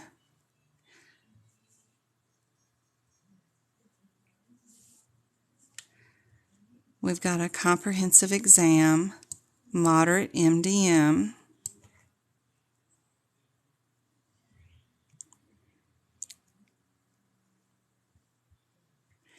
We've got the man wants a second opinion. So what does that line tell you? Yep. All of y'all know this one by now if you've been following me. This question was on her exam on Monday. Word for word, same question.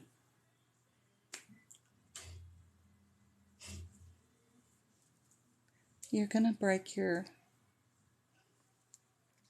thing and make it bleed, so don't, please. Just ignore it. Try to think of something else. You need a fidget. Or why don't you draw? Do some art. Fidget bracelet that you got me. You need a fidget. Or draw. Do some artwork. I have my new drawing book. Do some artwork. I'm gonna go open the door and close it. Oh, leave it open or close it. TV's too loud. Be good. All right. A is the answer. Yep, they do not get a consult visit for that one at all.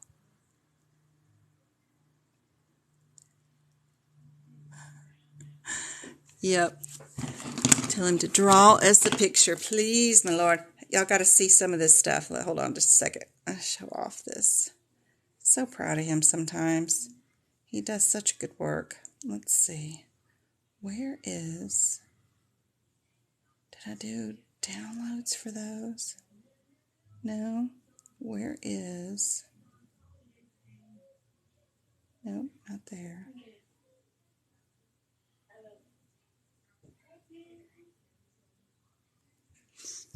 Y'all all know who she is, right? There's this Billie Eilish artwork. You did pretty good there. And then... I always loved his sun and moon. I just thought they were very, very cool looking, even on scratch pieces of paper. And then he has... Where is... Oh, that's Instagram.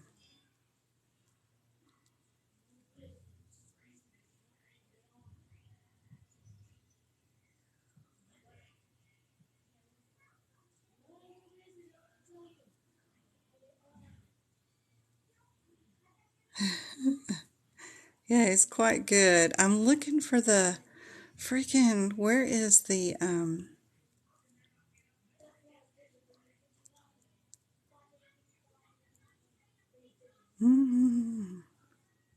I had to show this off to the doctor. And then, of course, now I can't find it. Like, where is it?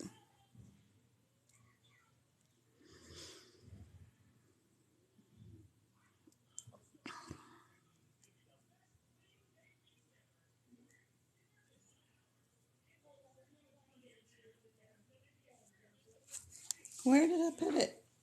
It's so frustrating. I've got, only 10,000 photos in this lovely thing.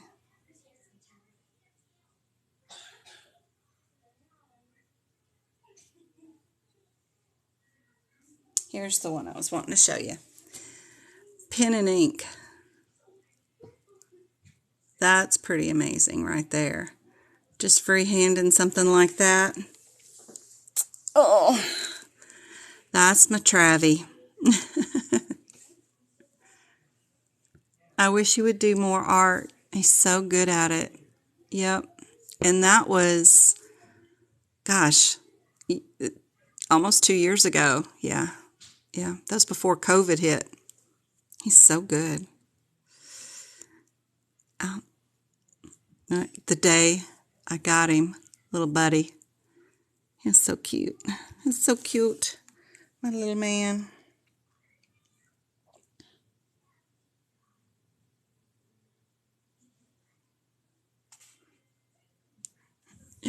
Him at Disney.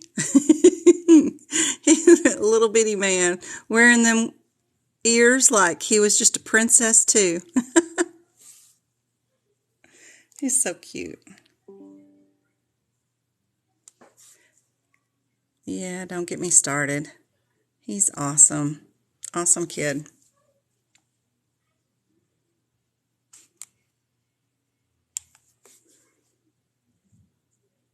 So pretty. My little troublemaker. But yeah, his artwork is just great. Love it, love it. He's so good. there's a self-portrait of me from him a long time ago. But yeah, that's Mommy. I don't know. That's not really a self-portrait, right? That's the wrong word to say, but yeah. We went to California Pizza yesterday, and he was able to get this crazy drink. It was just springtime, but it kind of looked, like it might be an alcoholic one, but it wasn't. It was strawberry juice with blackberries, and then you add the lemon water to it. He just felt so fancy because it had a wooden spoon in it, so you could spoon around the strawberry with the lemon stuff. He just thought he was in high cotton. It was just so much fun yesterday. He loved it. Loved having lunch with my little man. All right, we got to get back to these questions. I'm getting so distracted. For sure. He is. He's so talented. He's suspended from school for making moons and stars on his desk at school right now. Oh, my God. Really? You won't let him draw on his classwork. So then, yeah, he drew on the desk. He shouldn't have, but geez, let him draw on his classwork. I mean, if he's sitting there listening, but he's drawing at the on the side of his work, and he's done, a straight A student, he gets done with his work and turns it in before any other student. Let him draw on it. He just can't stop. You think if he could stop, he would stop, but he doodles all the time. But anyway, yeah. I think he's very handsome too. All right, let's do another one, AAPC one for sure, and this is a case, so it's super long. So we're trying to decide whether this patient is a new patient, level 3, 003, which is what? 003 is low or moderate. I think they're going to have a lot of this kind of stuff on the CPC exam, and this question was on her exam on Monday. We have R's, diagnoses, which are our symptoms, right? And we usually try not to do those. Or we have an F, which is, I'm not sure, maybe even digestive or lungs or something like that diagnoses, but we'll see. Here is our question. We definitely do have the new patient. We're going to go down here and try to see what the last sentence is first before we read too much of this, which is which E&M visit are we going to report? There we go. Make sure it's the right question that we think it's going to be before you put too much time into these questions. Verify that they're really asking you for what we think they're asking you for. Please, that will save you some headache, because a lot of times you'll evaluate these questions and then, Lord help, you get down to the question, they're not even asking you anything about this thing. So we're doing chest pain. So where would chest pain fall?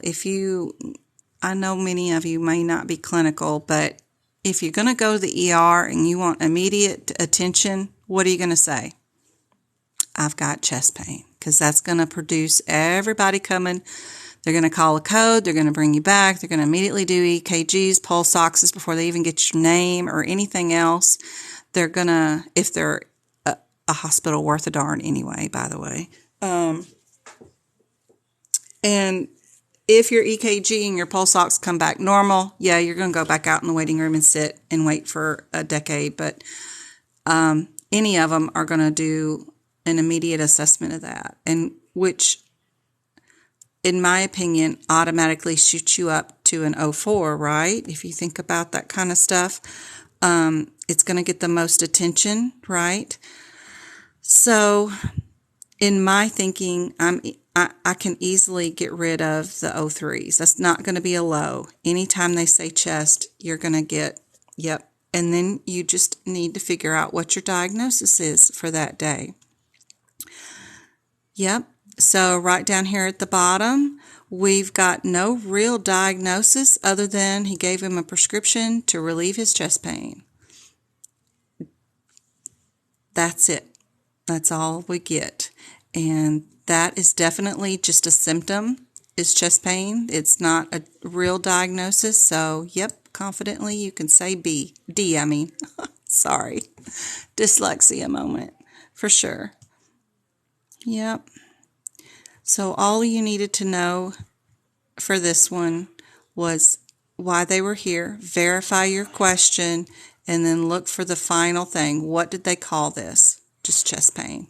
So that's it. Definitely going to be the 04. Yep. This is the next question that was on her exam on Monday. And it's a lab one. So the difference is right here. We would do the process of elimination. So first off, I'd get rid of the 99244 because it's not like the other ones. The two that are closest numerically is the 23 and the 25. So that would have me getting rid of the 29 for now. I may go back and look at it if nothing matches. But for now, I'm going to go straight to these CPT codes, look up the one-word difference between those two codes. Then I'm going to do a word search based off of that descriptor. So 883 is going to be at the end of our lab section, pretty much. 88323.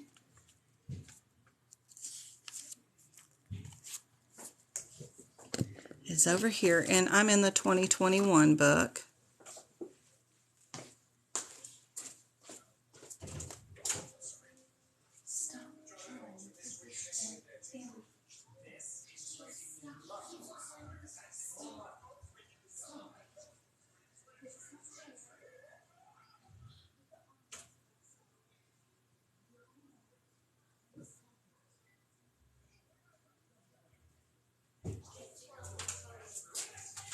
No, we didn't. Stop.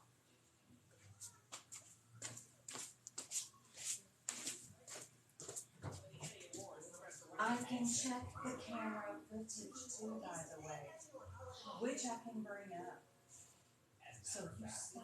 Okay.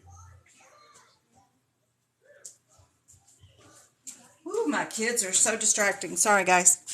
So, right here on the 23, we have just slides, and 25, we have records. So probably some of y'all have seen this question, because as soon as she told me Monday, I've been talking about it all week.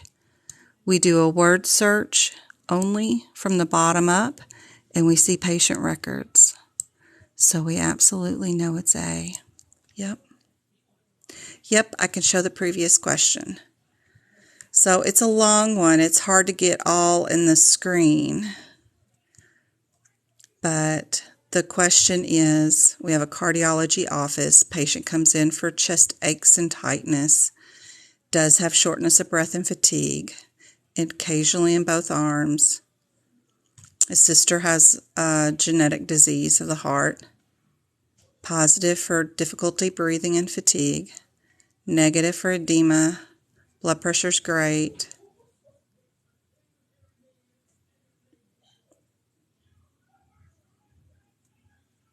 No murmurs. Chest pain consistent with anxiety. Ordered some lab work, chest x-ray, and wrote a prescription. So our MDM is definitely an 04. We've got new prescriptions. We've got a new test ordered. We've got EKGs and a CT scan. Multiple distinctive stuff, plus a lab work. I would add cholesterol to that. And a PSA, because what's his age? Don't know. But I would do prostate. And for genetic diseases of the heart, why not do something other than a CBC? Good gracious. I would be ordering some enzymes, cardiac enzymes to go with that. But, yeah, I'm no doctor. What do I know? Anyway, they only diagnosed him with a symptom. Hold on.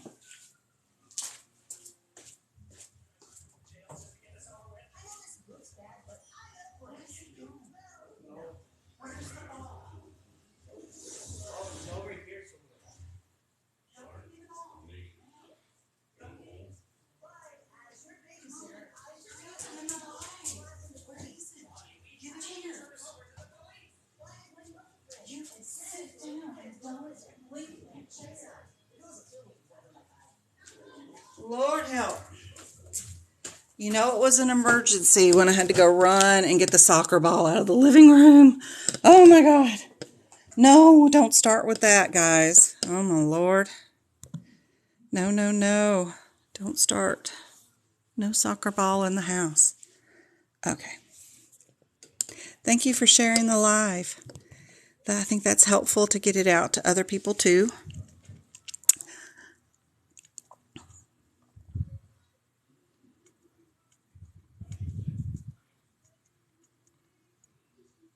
All right, cases. Cases is where we're going to go next. Oh, I wanted to do this on live. Let's do them on the AAPC website instead of my copied Word documents. Let's do them live. So, let me go to AAPC. Come on. Let's go there. Yep. Let's do them here. Yeah. All right. Let's do these in a row that have 3 answers each. So, here's a case. So, before you do the case, what's the first thing you're going to do? You're going to run down to the questions. So, the cases are going to have like all that. Just go to the answers. Let's see what they're asking us. So this one's asking us what MDM, obviously, or level visit. Then it's asking us about a urinalysis, and then it's asking us about a diagnosis. This counts as 3 questions. So if we had 10 cases at the end, we would only have 7 left after this one question. So first we need to figure out, what are we going to bill? They do give us some billing information on the patient before what he was used, and he is a Medicare patient. That doesn't bother us none because we're still going to use the office visit. Since they're only options, right? So it's sort of written in a format where it's a specialty, like this is a referring physician who's referred it to him. And now, I don't know who you are, Mr. Blaze, but I don't want to go live with you. I'm sorry. I don't know. Once during a live, and it was like he had no clue about medical coding. So, okay, well, maybe I won't participate in that again. So we've got blood in the sperm. He's 65. Blah, blah, blah. He's doing a consult, huh? So what do you guys think? He did write a prescription for antibiotics, and he ordered a repeat PSA level. And he did review previous lab work. What do y'all think is his office visit code? Any guesses?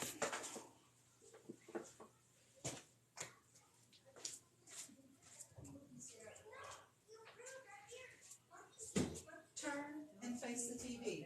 Watch.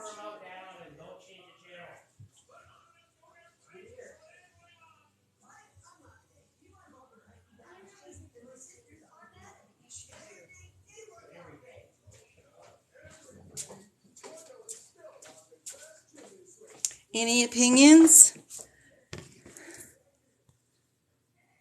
We've only got one. D. I don't think he's circling the drain and ready to die. Like if, I don't know, if blood and, yeah, and he might have an infection. I guess it could lead to death eventually, but it'd be a slow death. He's not going to die from his wee-wee infection this week. So we can confidently say that. So I wouldn't give him an 05. But an 04 is your D, which is prescriptions lab reviewed and ordered a lab. I don't see a problem with that. Yeah. Okay. Our next question is, if the urinalysis had been done in the absence of an ICD-10 code, whatever, supported the medical necessity, what should the office have done? What if the urinalysis had been done in the absence of an ICD-10 code? Why would you ever do a UA without doing a diagnosis? That makes no sense. Would you... Oh, they want to know if we'd fill out the UB form because he is Medicare. Yeah. So, are we going to make him fill out the ABN form for being a Medicare patient? Yeah, that's what we're looking for, is the ABN. Y'all are saying D, comply with this. Non-covered charges and outpatient billing. Medicare will deny services because there is no diagnosis to support necessary. All right. And when services are provided for Medicare patients, benefits maybe not be covered by an ABN to support necessary. All right. And when services are provided for Medicare patients, benefits maybe not be covered by an ABN. They're required before any services. And another thing about AAPC, if there's ever an option to do all of the above, none of the above, or both A and B or A and C or something like that, always think and consider that highly probable. It's probably a multi-answer like that. They love having all of the above, none of the above, or both A, B, and C or whatever. But yeah, I like that one too. Okay, what's our diagnosis? Do we have symptoms? Or do we have a kidney thing? What have we got going on? What do you think? Let's see, assessment is right here. Gave him blood and stool. Blood and sperm, sorry. Blood and sperm, not stool. What's the diagnosis code for that one?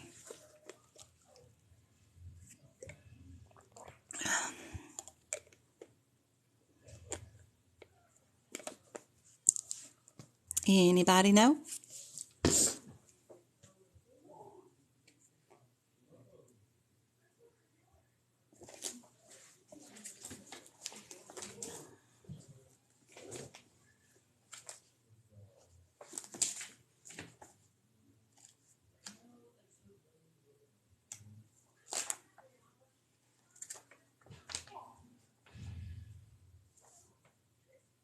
You know the 9 is non-specific, right?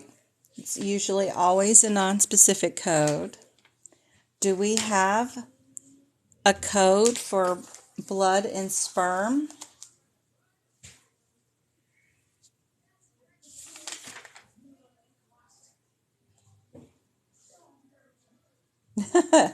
The 97 codes are female infertility diagnosis codes. So, I don't know. But that's the N97, not the R's, but that's funny. They picked one that was similar. We've got a C and a D.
Everybody saying C?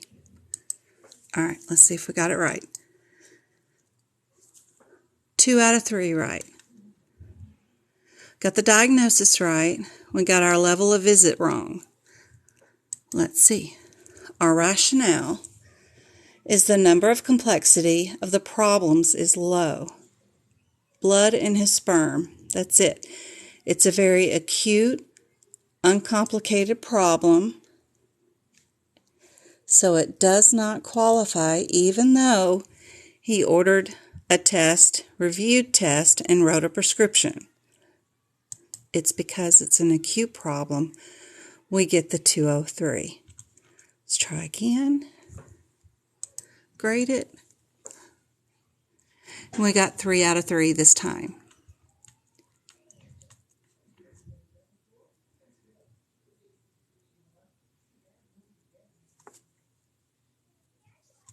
Y'all want to do another one?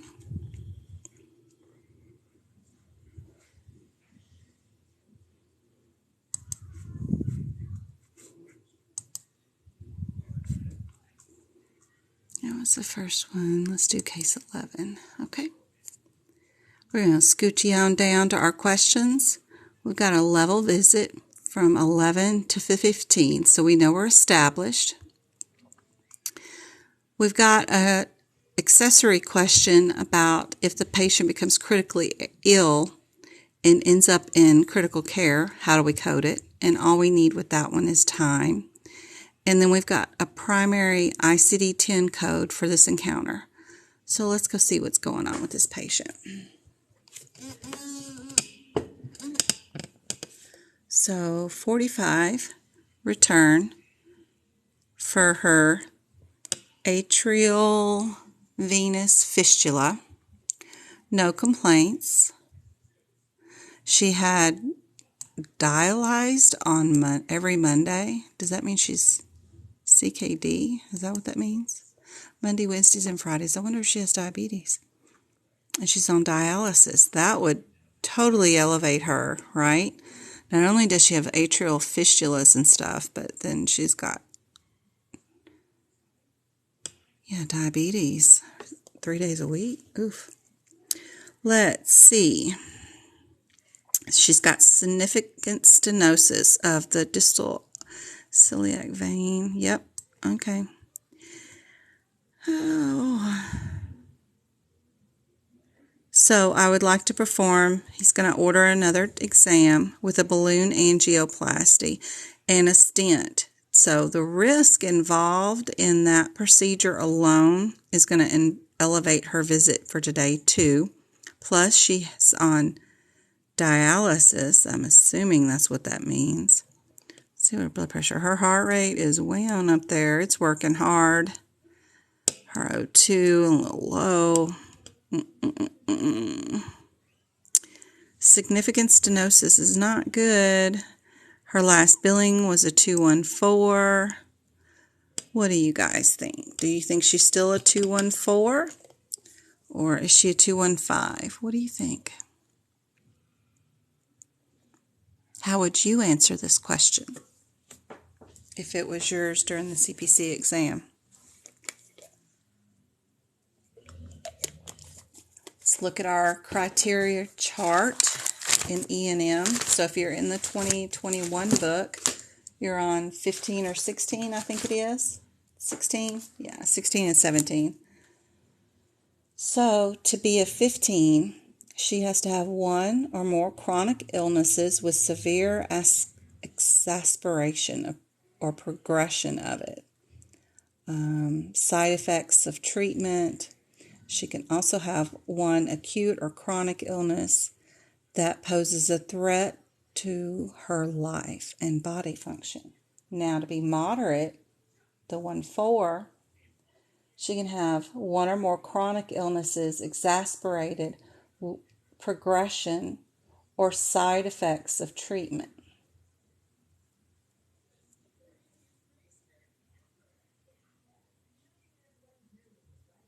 They about say the same thing. The only thing that is different is the exacerbation One of them is severe exasperation. The other one does not say. It just says it's progressing. Now, he didn't admit her today. What do you guys think? Y'all are thinking D? I don't know. I'm weighing between the 14 and the 15, but I don't know. I don't think she's being admitted or whatever, but it's pretty impressive to have to get a stent. Let's see. Now, for critical care, we need to know the time. She's got 75 minutes. So, on our critical care, we always love coding critical care. Critical care is one of my favorite things to code because it's so simple with that lovely little chart they give us. So, our 291, we're on page 32 of your CPT book if you're in the 2021 book, but you're going to be looking at this chart. 75 minutes gets you both codes, 1 times each. So we're going to pick C. Yep, very good. Now let's pick our diagnosis. What was she diagnosed with? Right fistula appears to be mature enough for canalization. However, there appears to be significant stenosis, and we will have increased venous pressure, initiating dialysis of the fistula. So, blah, blah, blah.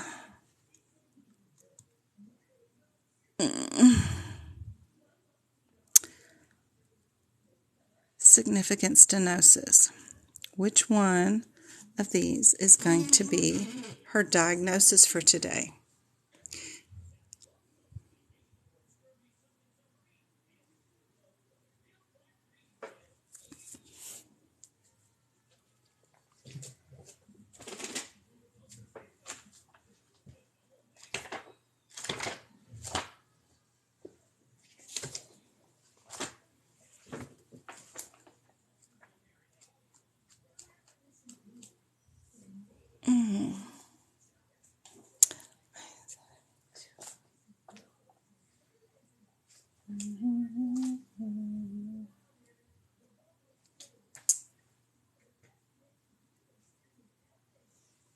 Now, if we look up the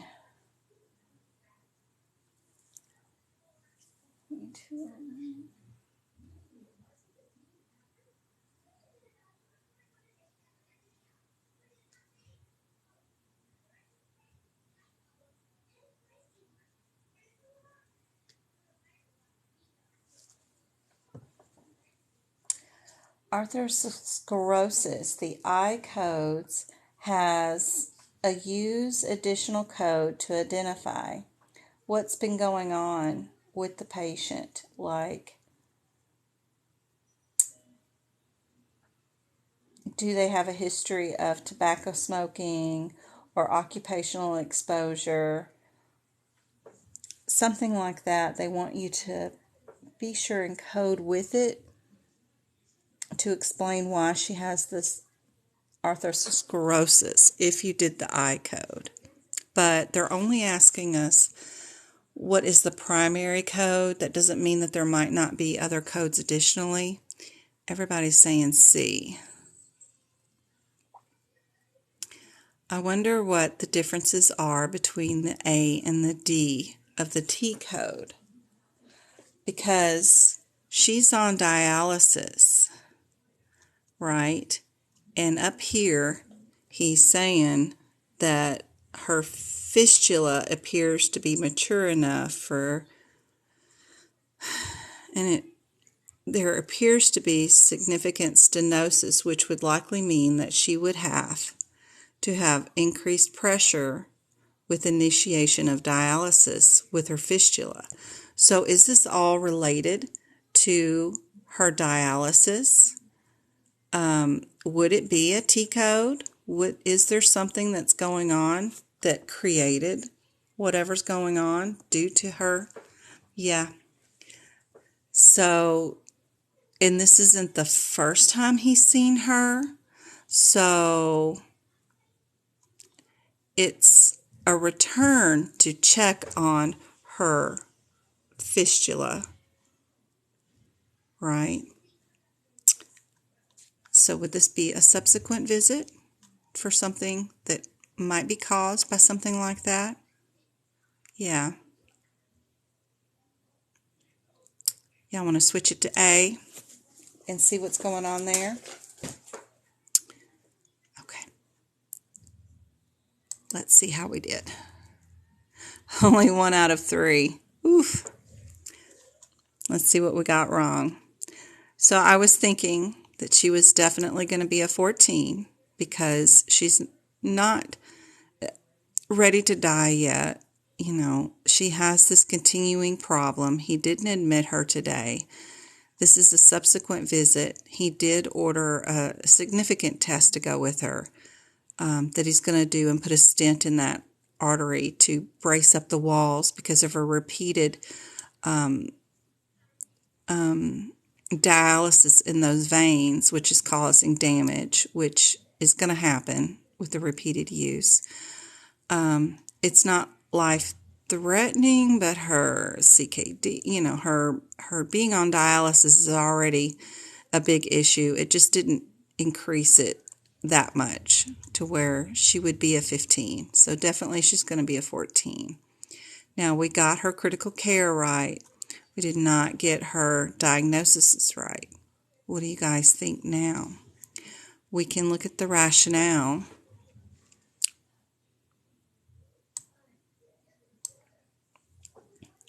The rationale for the diagnosis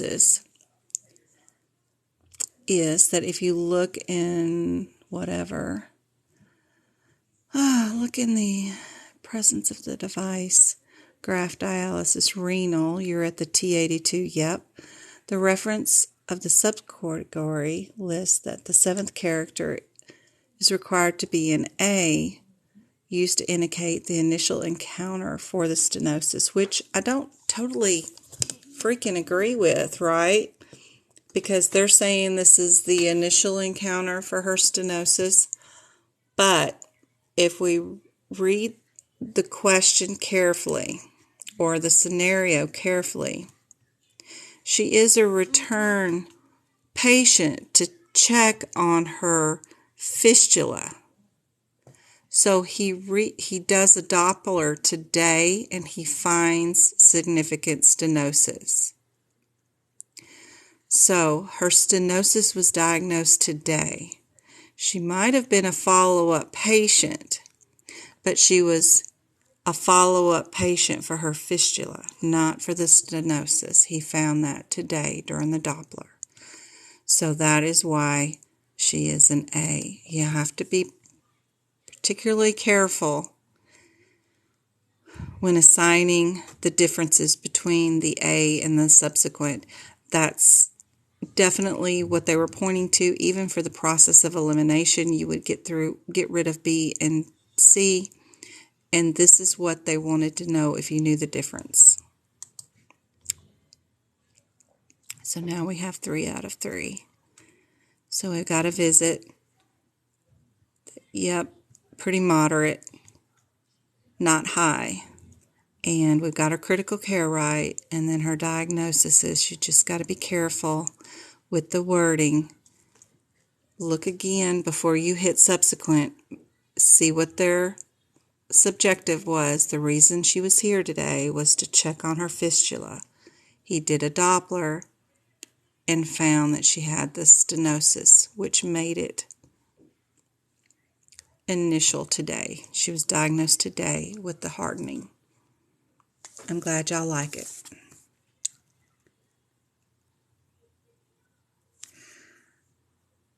Isn't it considered initial until the issue is done taken care of? Also, yes, a very good thing.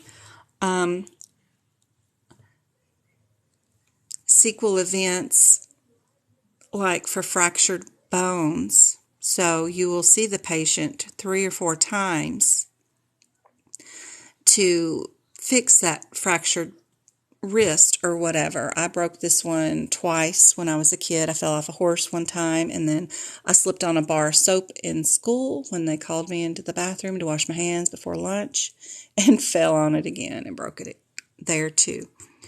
I think the school one was the first one. But I often wondered when I fell off the horse that summer if it would have been a sequel visit because it's the same fracture again.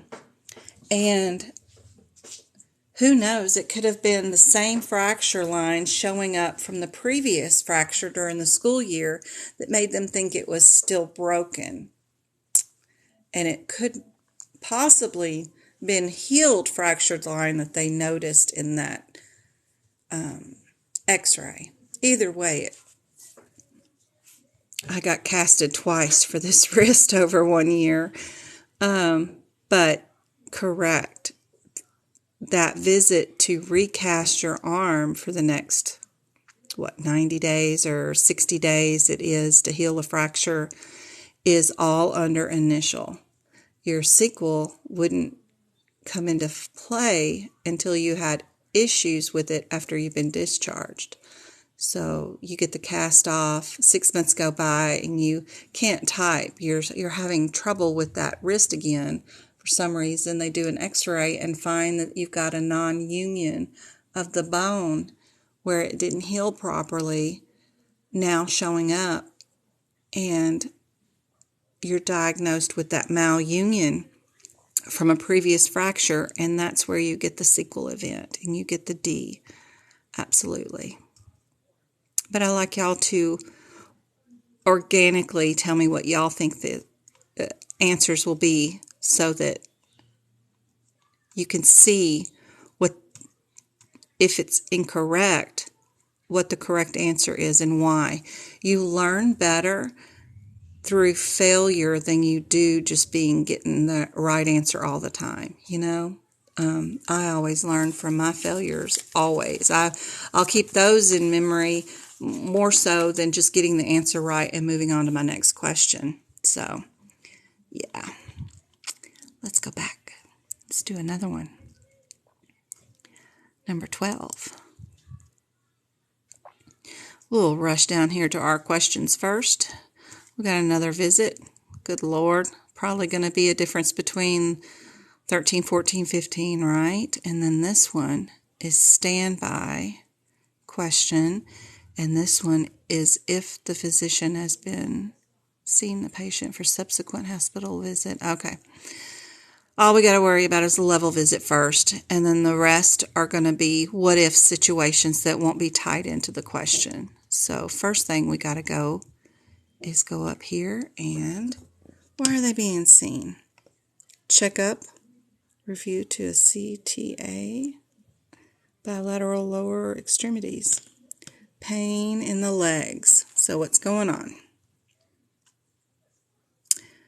I plan to do an angiogram and angioplasty and stents to place. So they're going to do stents. Previously, they had been billed with a 14. That's pretty much all I would really look at.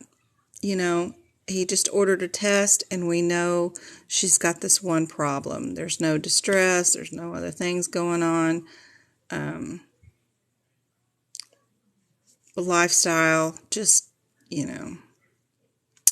she does have abnormal radial pulses, so definitely going to be needing those stents, but still all related to the original diagnosis. So what do you guys think? A 13, 14, or 15? 14?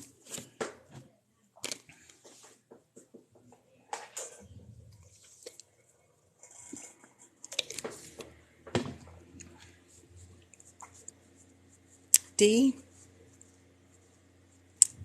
A and C? She's definitely not a nurse visit. She could be a 13 or a 14 or a 15. What do you guys say? Got another vote for C. We can look at page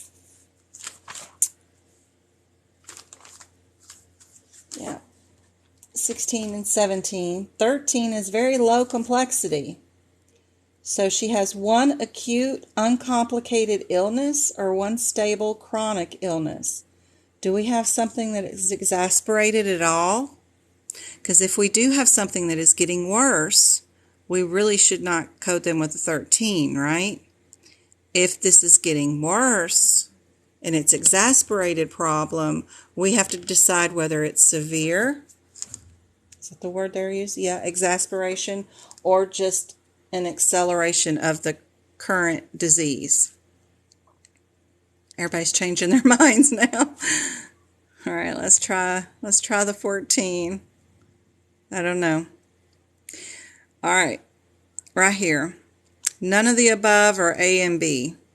If a physician was also standing by during the office visit for a possible surgical procedure at the hospital, what would the auditor consider?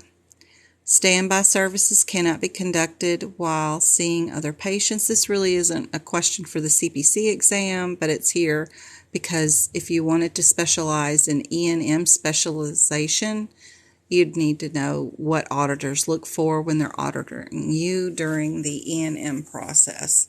So that's why it's here. Some payers do not recognize standby services, both A and B, or none of these.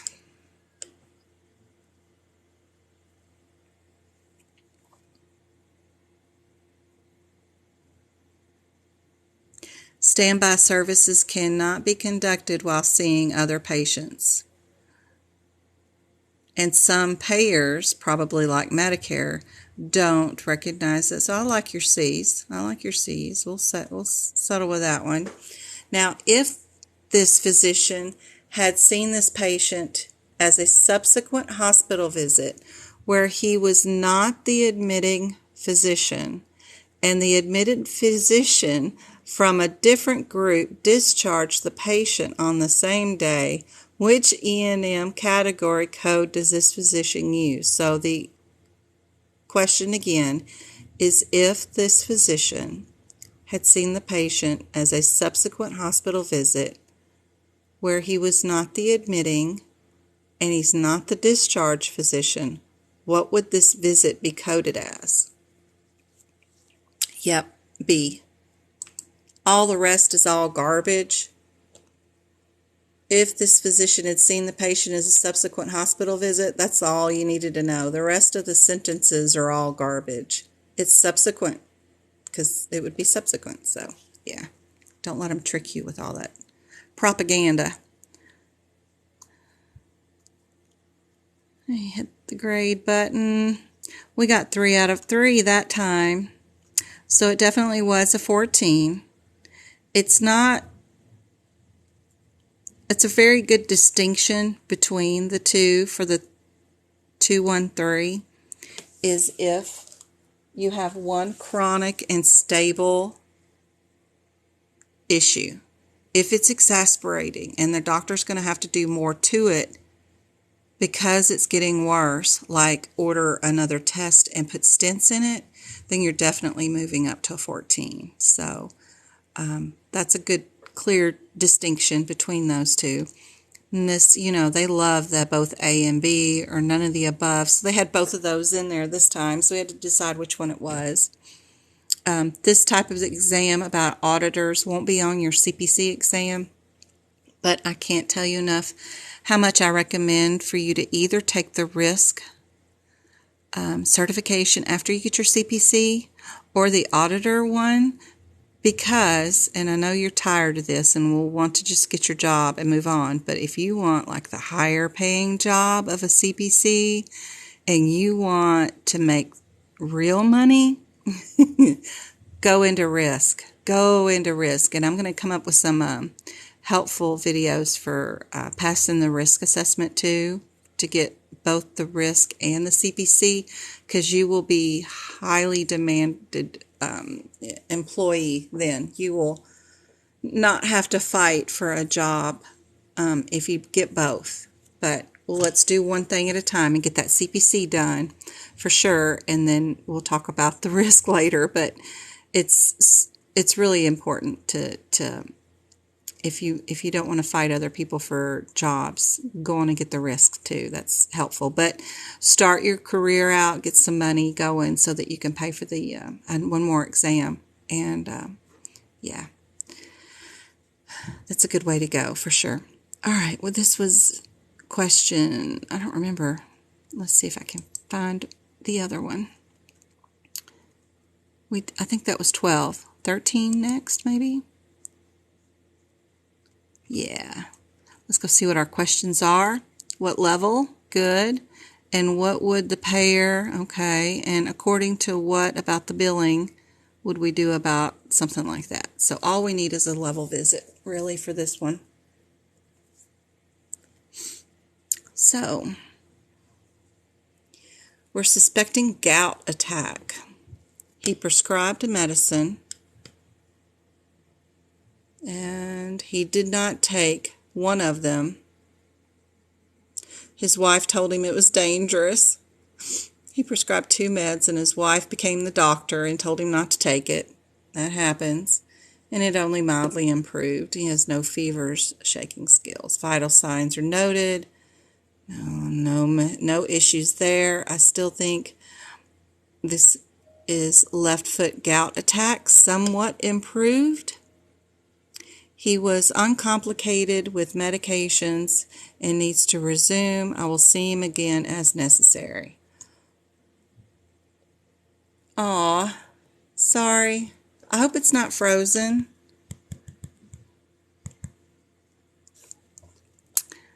So what do you guys think? He's got one problem.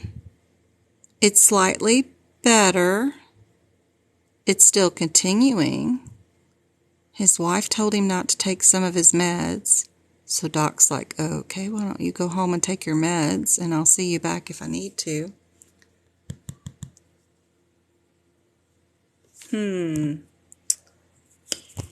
Let me see. Let me switch. I'm losing battery. Let me switch Wi-Fi. No, I'm on sudden drop. It should be on good Wi-Fi.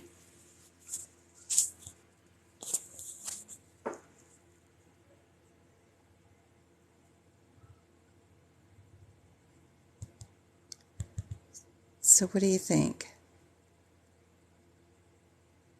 13, 14, or 15? Kimberly says B or C. I don't think it's B. B is, could be, I guess. One acute, uncomplicated illness or injury. One stable chronic illness.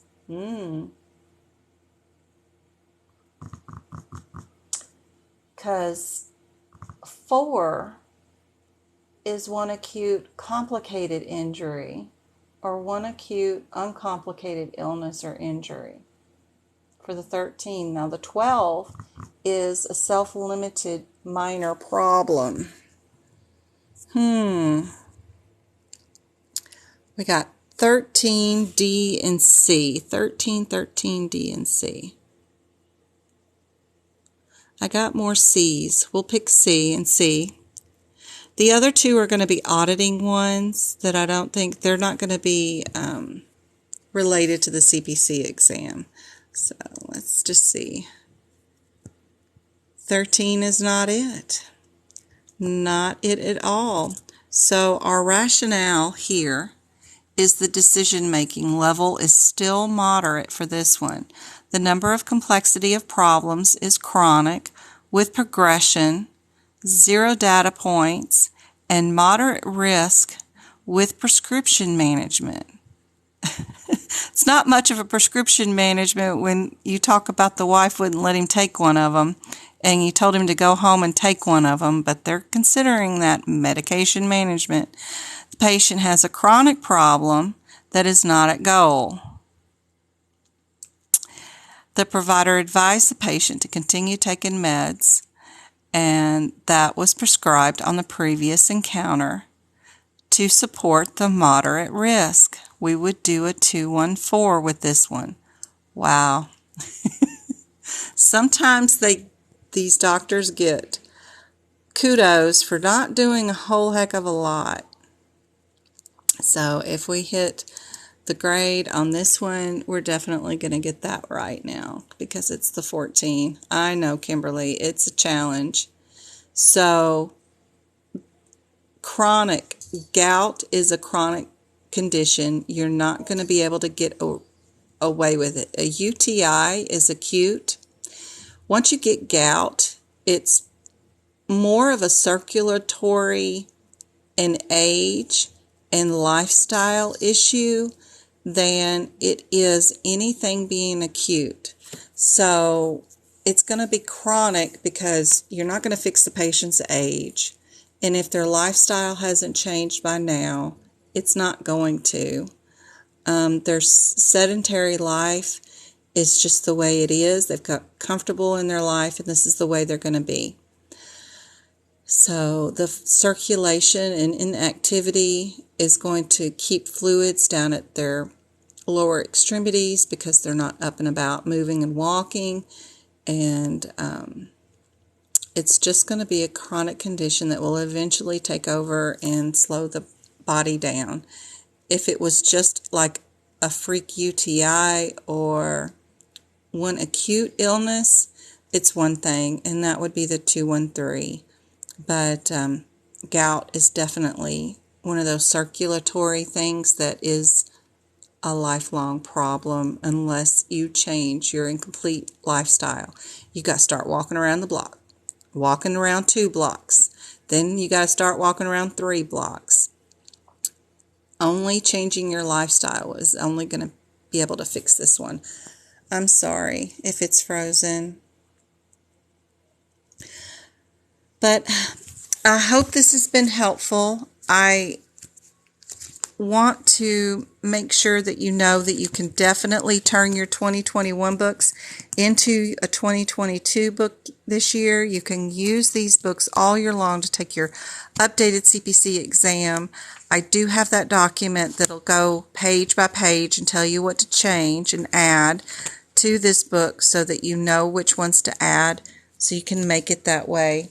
I hope the information about the diagnosis code book and putting the information down was super helpful, showing you what you can do to your indexes, what you can do to each chapter headings, that you can move these particular scenarios to the actual codes and put them in your diagnosis book. That's going to be helpful.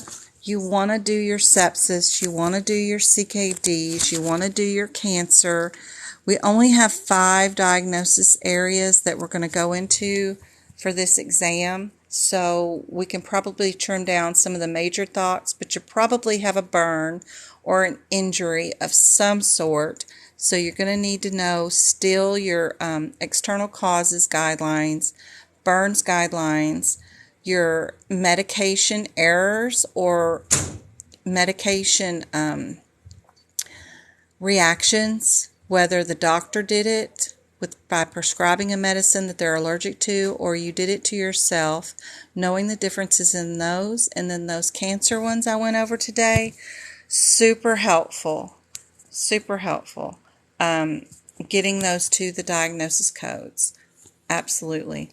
The differences between your parent codes, the one-word differences will help more than anything. Any of that boxing and highlighting and stuff that we've been doing and what comes after the semicolon, what's more helpful is writing the one-word differences when your codes match up. I can't stress that enough. We've got 2 repairs, repair right here. What's more helpful is writing it correctly. Where's my other book? Where is my 2022 book? I've been moving stuff all over today. There it is. So 2021 in April is when I made my first TikTok about how I thought everybody suffering from the CPC exam was so unfair because people know what's on the exam and they're not sharing how even the courses were just totally ill-fitting for what was on the exam. Just knowing the differences, the one-word difference that would make a difference between that code and another code in the same scenario is what's super helpful. Like all these fine needle aspirations for the biopsies, that's what all these parent codes say.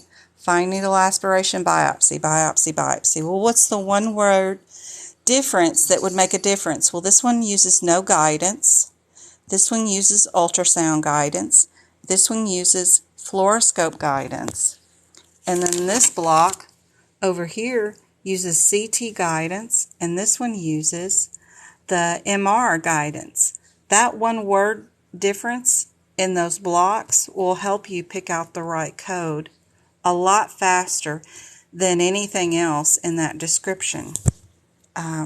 Defining words that you might not know the definition of is super helpful, because they're going to use common word terms in their descriptors in the question more than they're going to use words that are in the CPT code descriptor. They might use common words.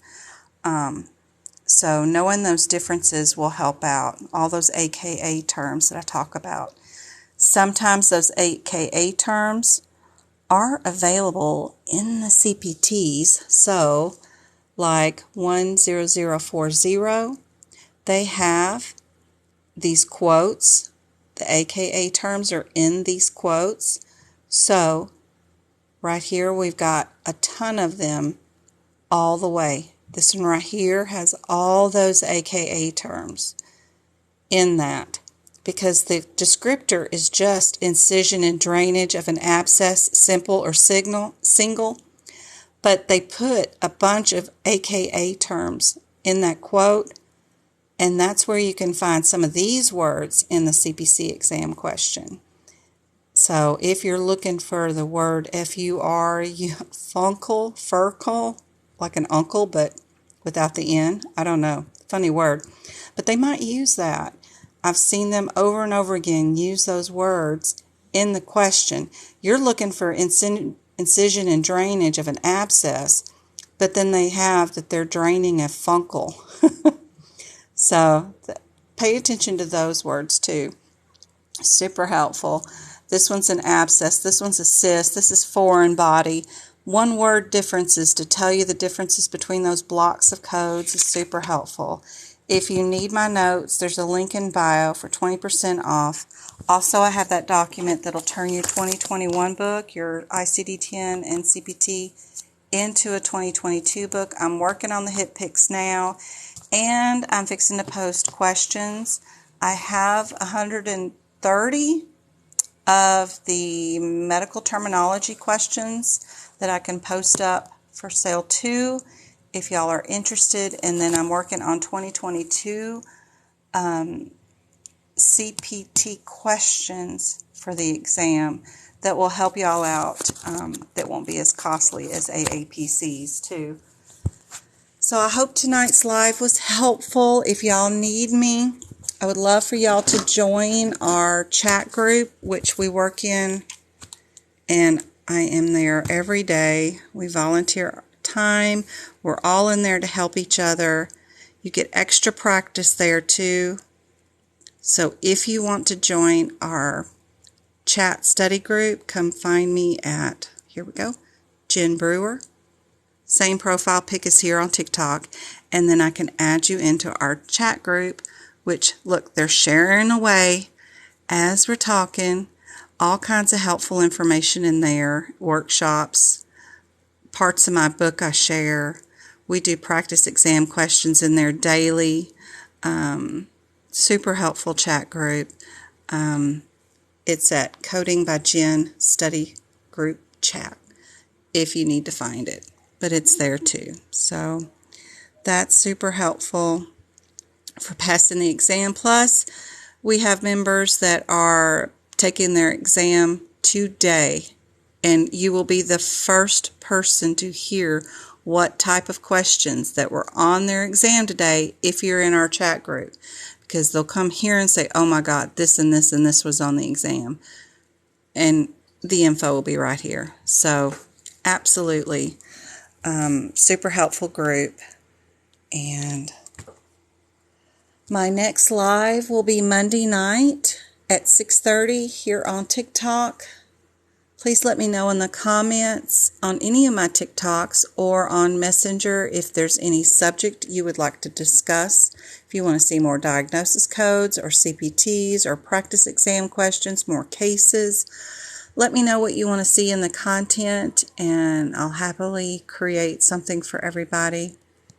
You're very welcome. Do you have 2020 medication done? No, not at all. I'm sorry. I'm going to be posting respiratory tonight. Oh gosh, it's 10 o'clock almost. Here, 9:15. So respiratory is going up tonight. I kind of want to go back and do E&M again, but because I typed E&M, but it's really nice to have it page by page. But probably do cardiology next, because I haven't done the bigger chapters yet. I've done all the little ones like the eyes, the ears, respiratory. I've done E&M.